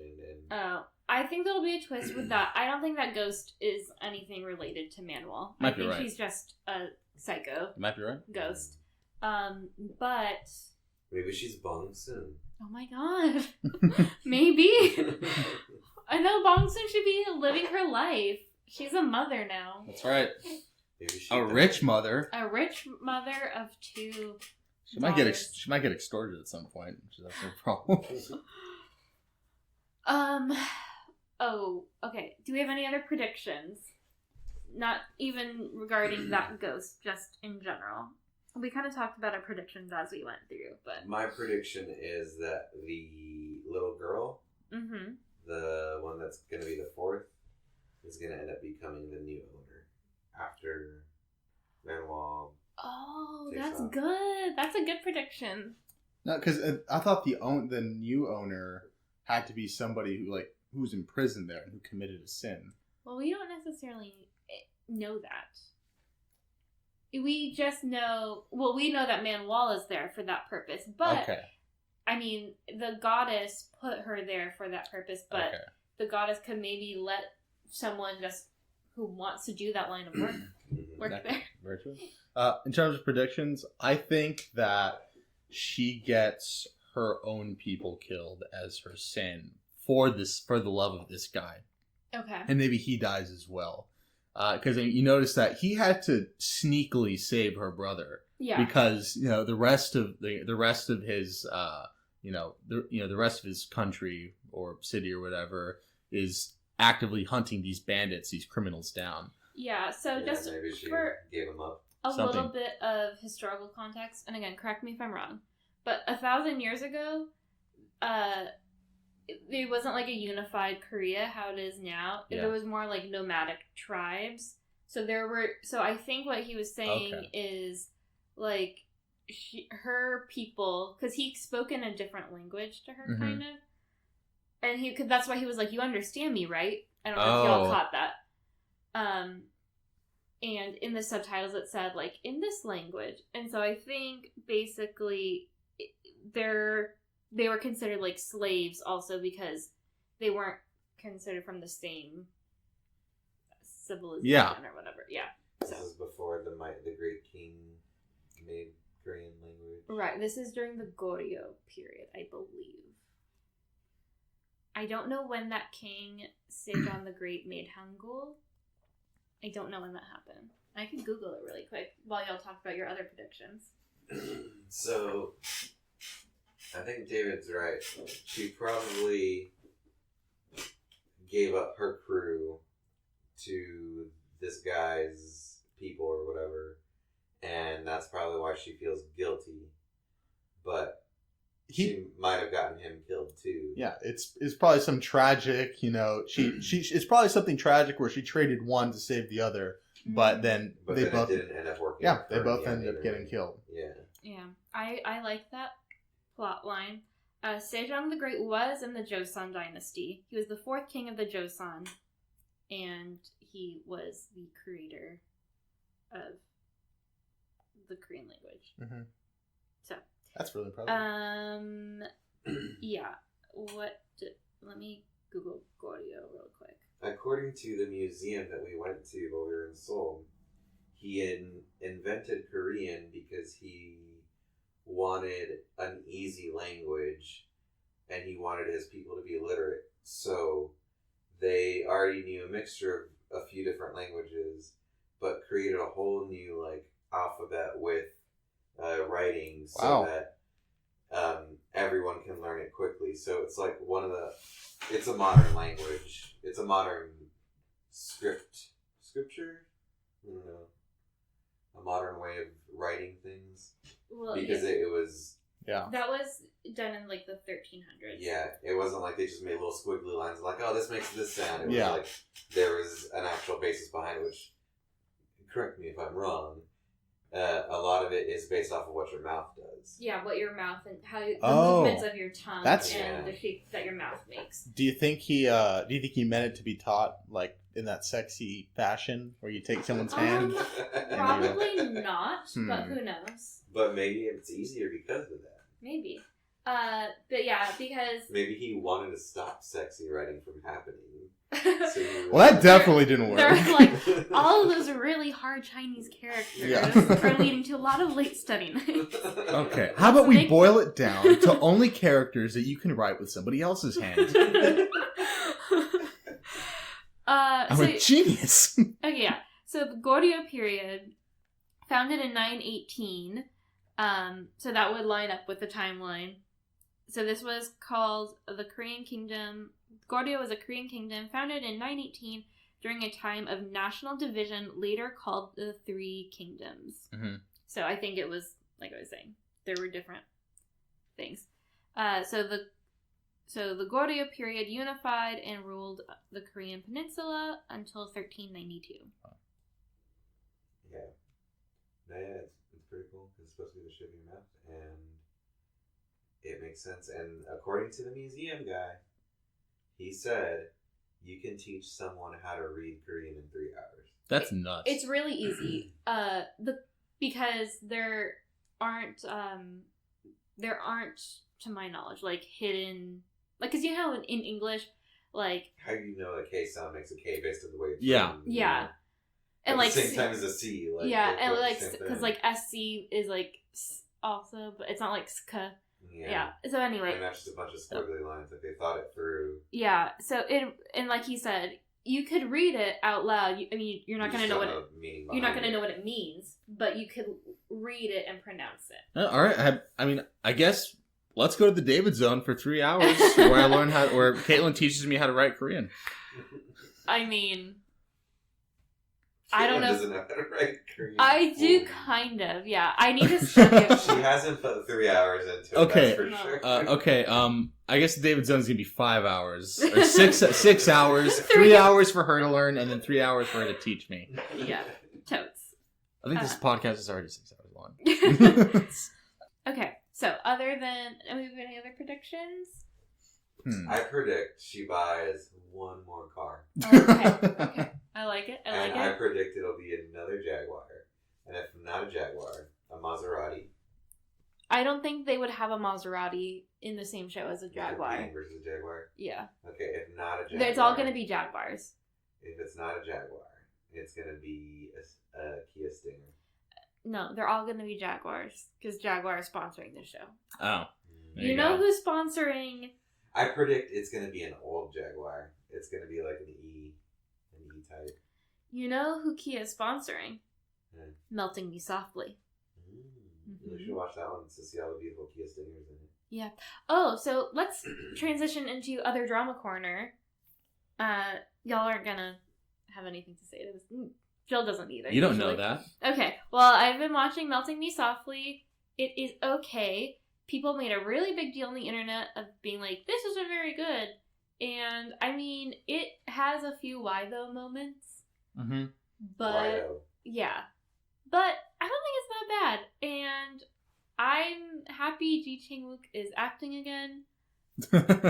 Is he like the Michael Keaton of Korea? No, he just got back from his military service. Okay. Oh, okay. So not at all. I see. He's the Prince Harry of... He's one of many Elvis Presleys. Okay. Yeah. In Korea. Good. Yeah, all the men have to go. So yeah, Melting Me Softly was good. I finished Rookie Historian. That one, I would give that like an 8. Mm-hmm. It was entertaining, and I felt like it was a good historical drama. Alex Vaught, the main guy's face was very symmetrical. I would agree. Oh, the Rookie Historian? Yeah. Yeah. No, he had a very...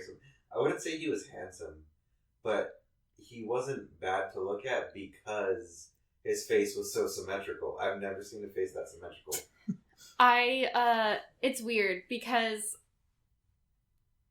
I find that when I watch a historical drama, the looks of the men really change based on like their hair and stuff.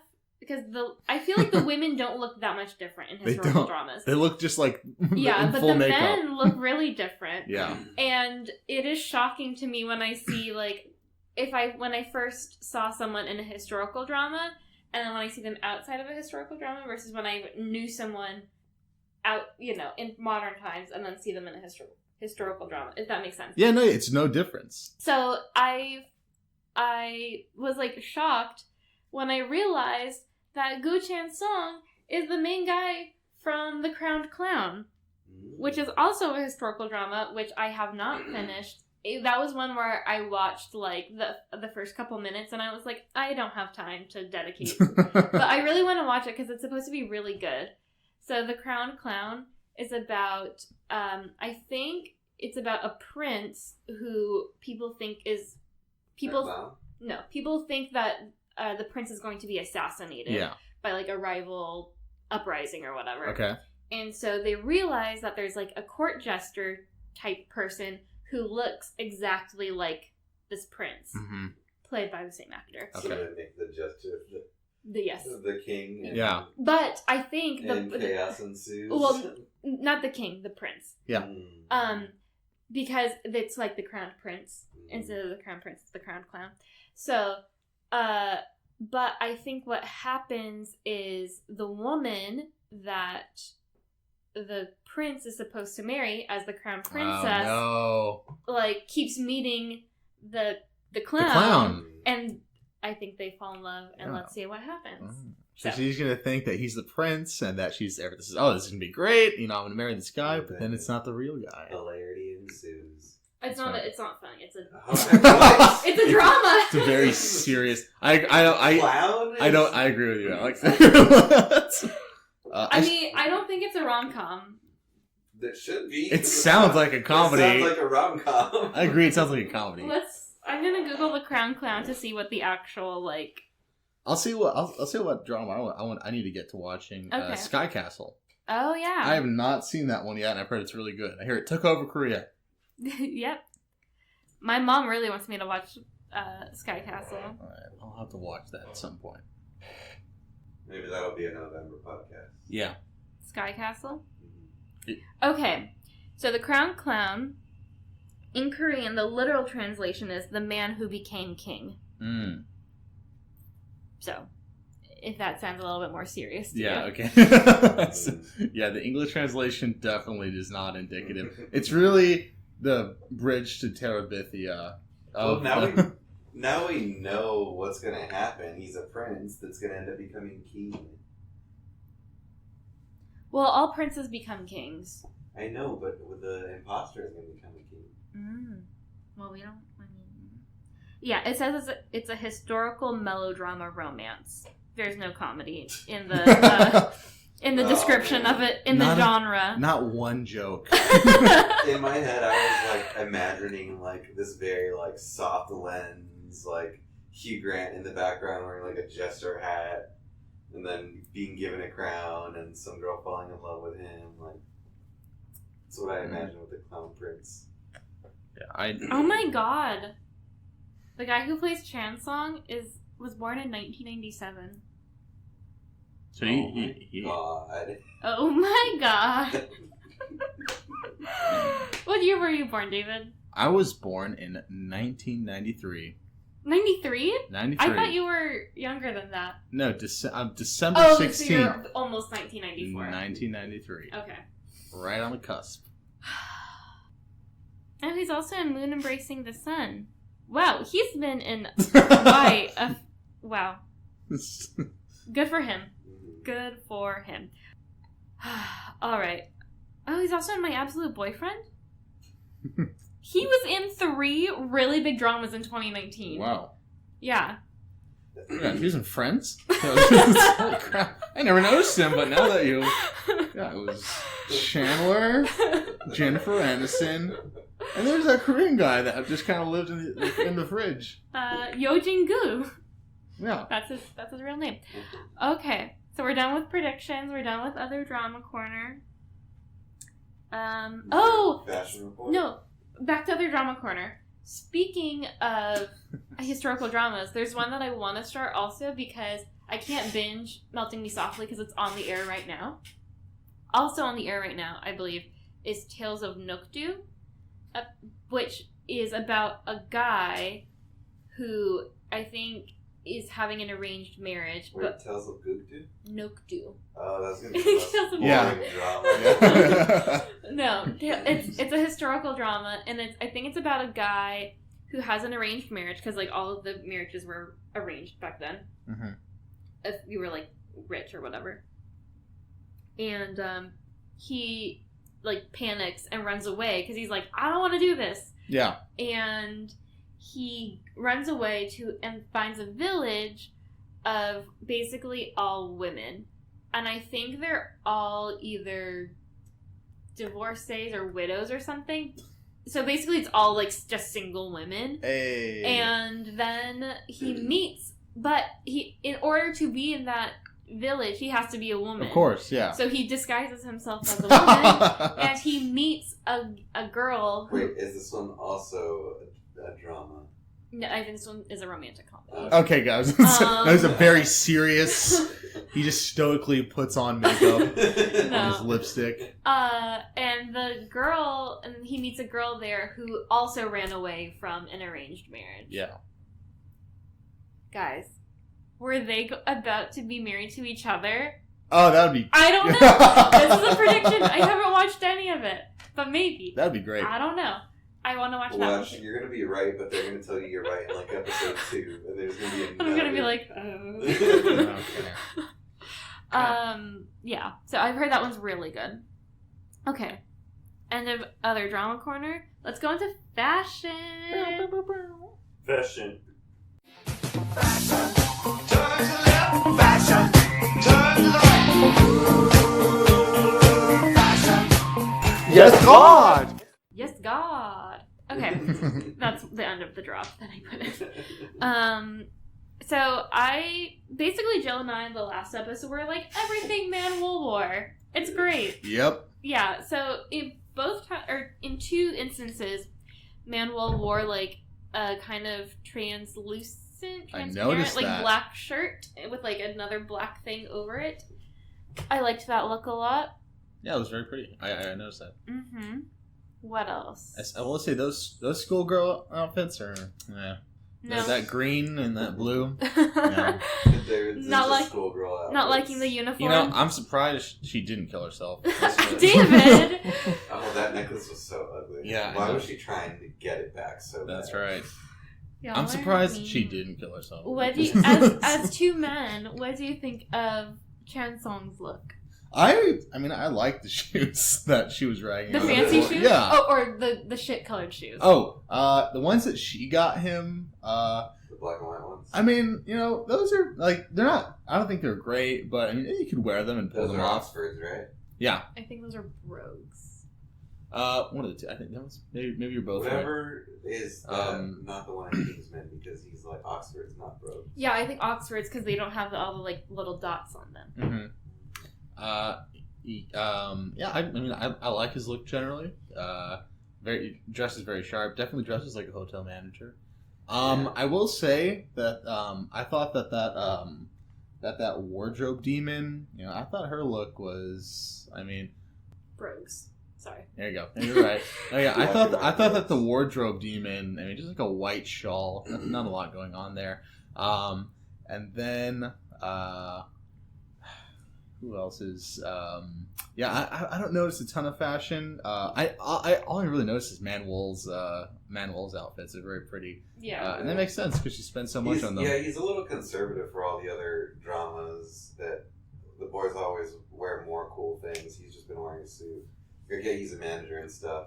Yeah. Really, Sanchez looks cool because he was wearing a more like modern style suit, and it wasn't like super slim fit and cut or whatever. It was kind of like, you know, had its own appeal to it with its own pattern. He had his like thick frame glasses with it and stuff. Yeah, he looks kind of like a modern, stylish guy. You can tell like he does his own thing. Mm-hmm. He's not bound to a dress code. Yeah, whereas Chen Song does, like, you can tell he's definitely a gold.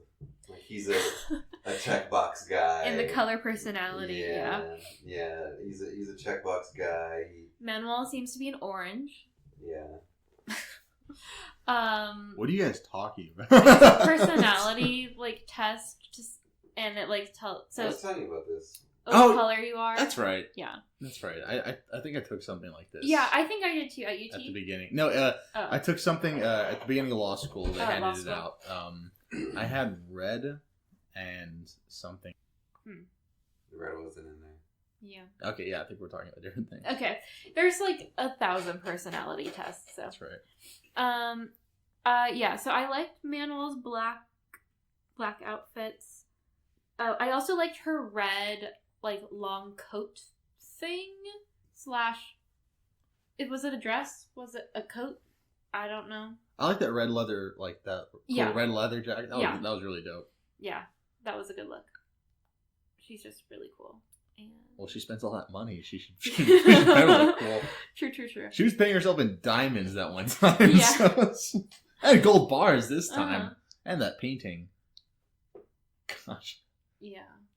Yeah, I mean, really, it's just them two. It's like, the bellhop's not going to get anything. Which, by the way, I forgot to say with him, I thought it was hilarious, and he was just, holding the bartender from behind, Oh, yeah, that's right. The bartender doesn't notice for a little bit, and he's like, oh. Yeah. That guy is in a K-pop group. Oh, really? Mm-hmm. The bartender? That's right. Yeah. Bellhop boy. No, I thought you said that's right. He's in a jazz band. Yeah, the learned scholars. Okay, shall we move on to I love you moment? Oh, yeah. Okay. I love you. I love you. I will always love you. I love first? One of you? Yes. Okay, Yeah. Rex. The I love you moment for me was the dog. Oh, yeah. The dog loved him so much that he died. I don't think you can beat that. Just to go with him to heaven. Yeah, that was really sweet. Yeah, dog. That was a really cute dog, too. Yeah, it was. That's not the one I picked, but... It David? should have. I mean, the biggest one was when she saved him from that demon by kissing him. Mm-hmm. But I can understand why someone wouldn't pick that moment, because I mean, it is very possible that was just born out of necessity. Whereas these other moments where she's feeling his heart, that's like genuinely touching. Mm-hmm. But I mean, she didn't have to just kiss him. She could have knocked him out or something. But she could have hit him with a rock. She could have hit him with a rock. That's her, right. Her old MO. She's good. She's good at that.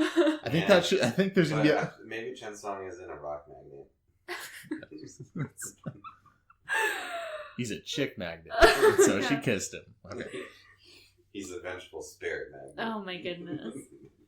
Kaitlin, what was your moment? My I love you moment was when the captain guy dipped her finger and showed her how to write Oh yeah, her that name. was great. Because I feel like that was a moment where both parties were like seemed equally interested and like intrigued. Whereas some of these other moments, like Chan Song is just kind of oblivious to everything right now. But like it was very, like you said, it was tender. Yeah, this is nice. part of like the touching backstory. There's no wacky ghosts going on. This is just two people living their lives. Yeah, exactly. Yeah, in like the year 900 or something. Yeah. I mean. Well, next to my dog one, I would want to pick when the bellhop was the bartender. Oh yeah, that's right.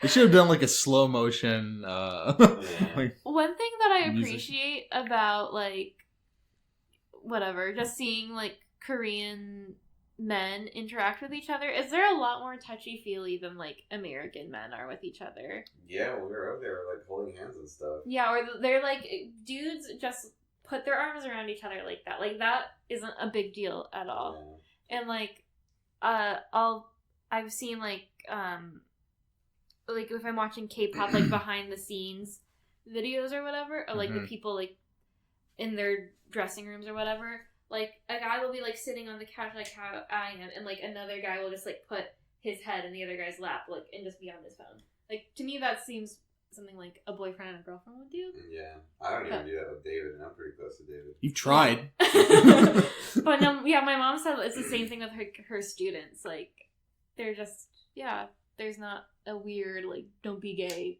kind of. Well, there is a don't be gay thing in Korea. But really don't actually. They have different ways of showing it. Yeah. I think I still like America a little. Oh, okay. Well, I mean, it's I guess it's a different type of toxic masculinity over there. Yeah, apparently I was reading this article. There's like this thing, kind of going on in Korea.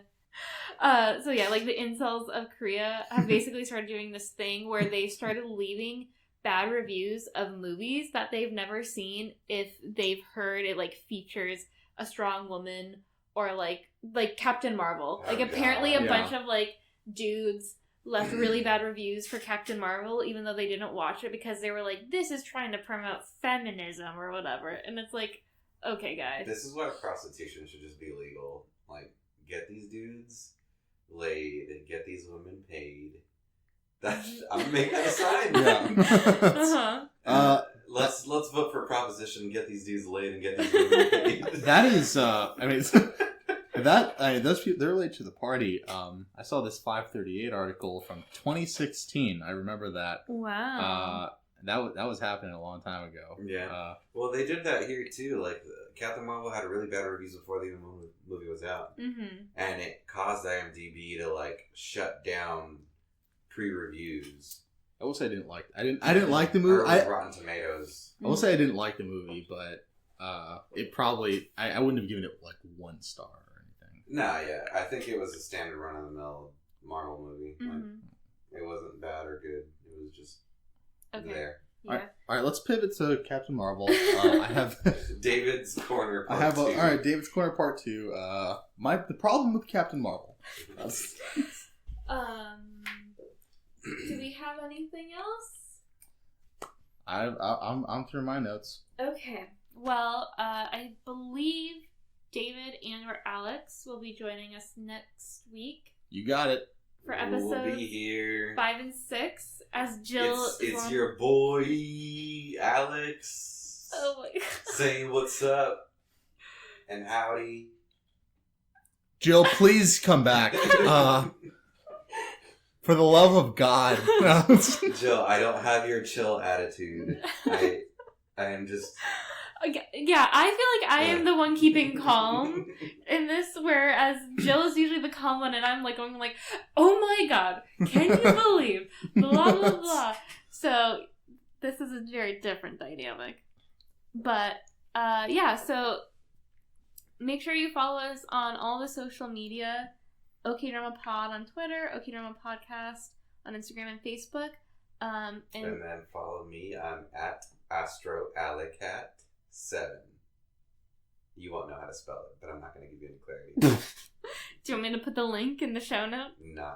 Okay. Let him figure it out. Do you want to plug your social media, or do you want to stay off the grid?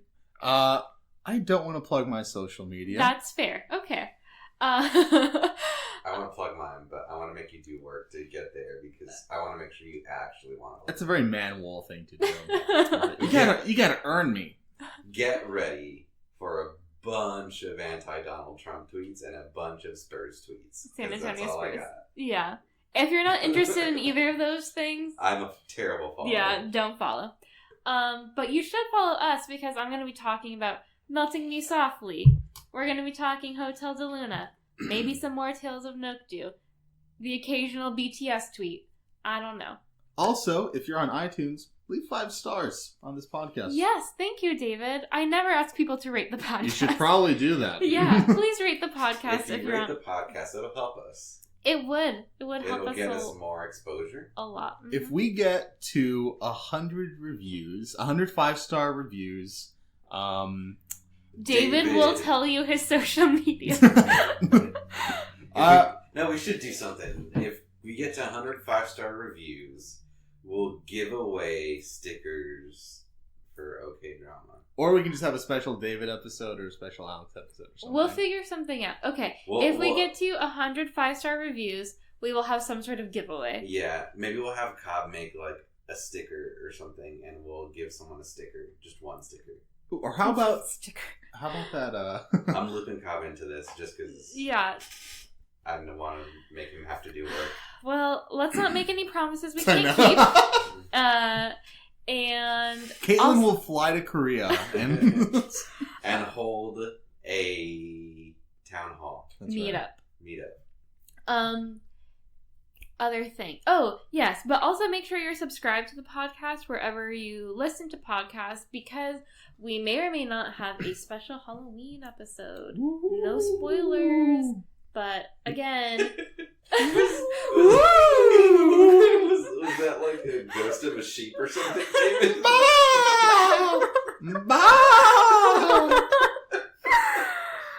All right. You didn't shave me enough. And on that note, we'll talk to you guys next week. Peace out. Goodbye. Bye.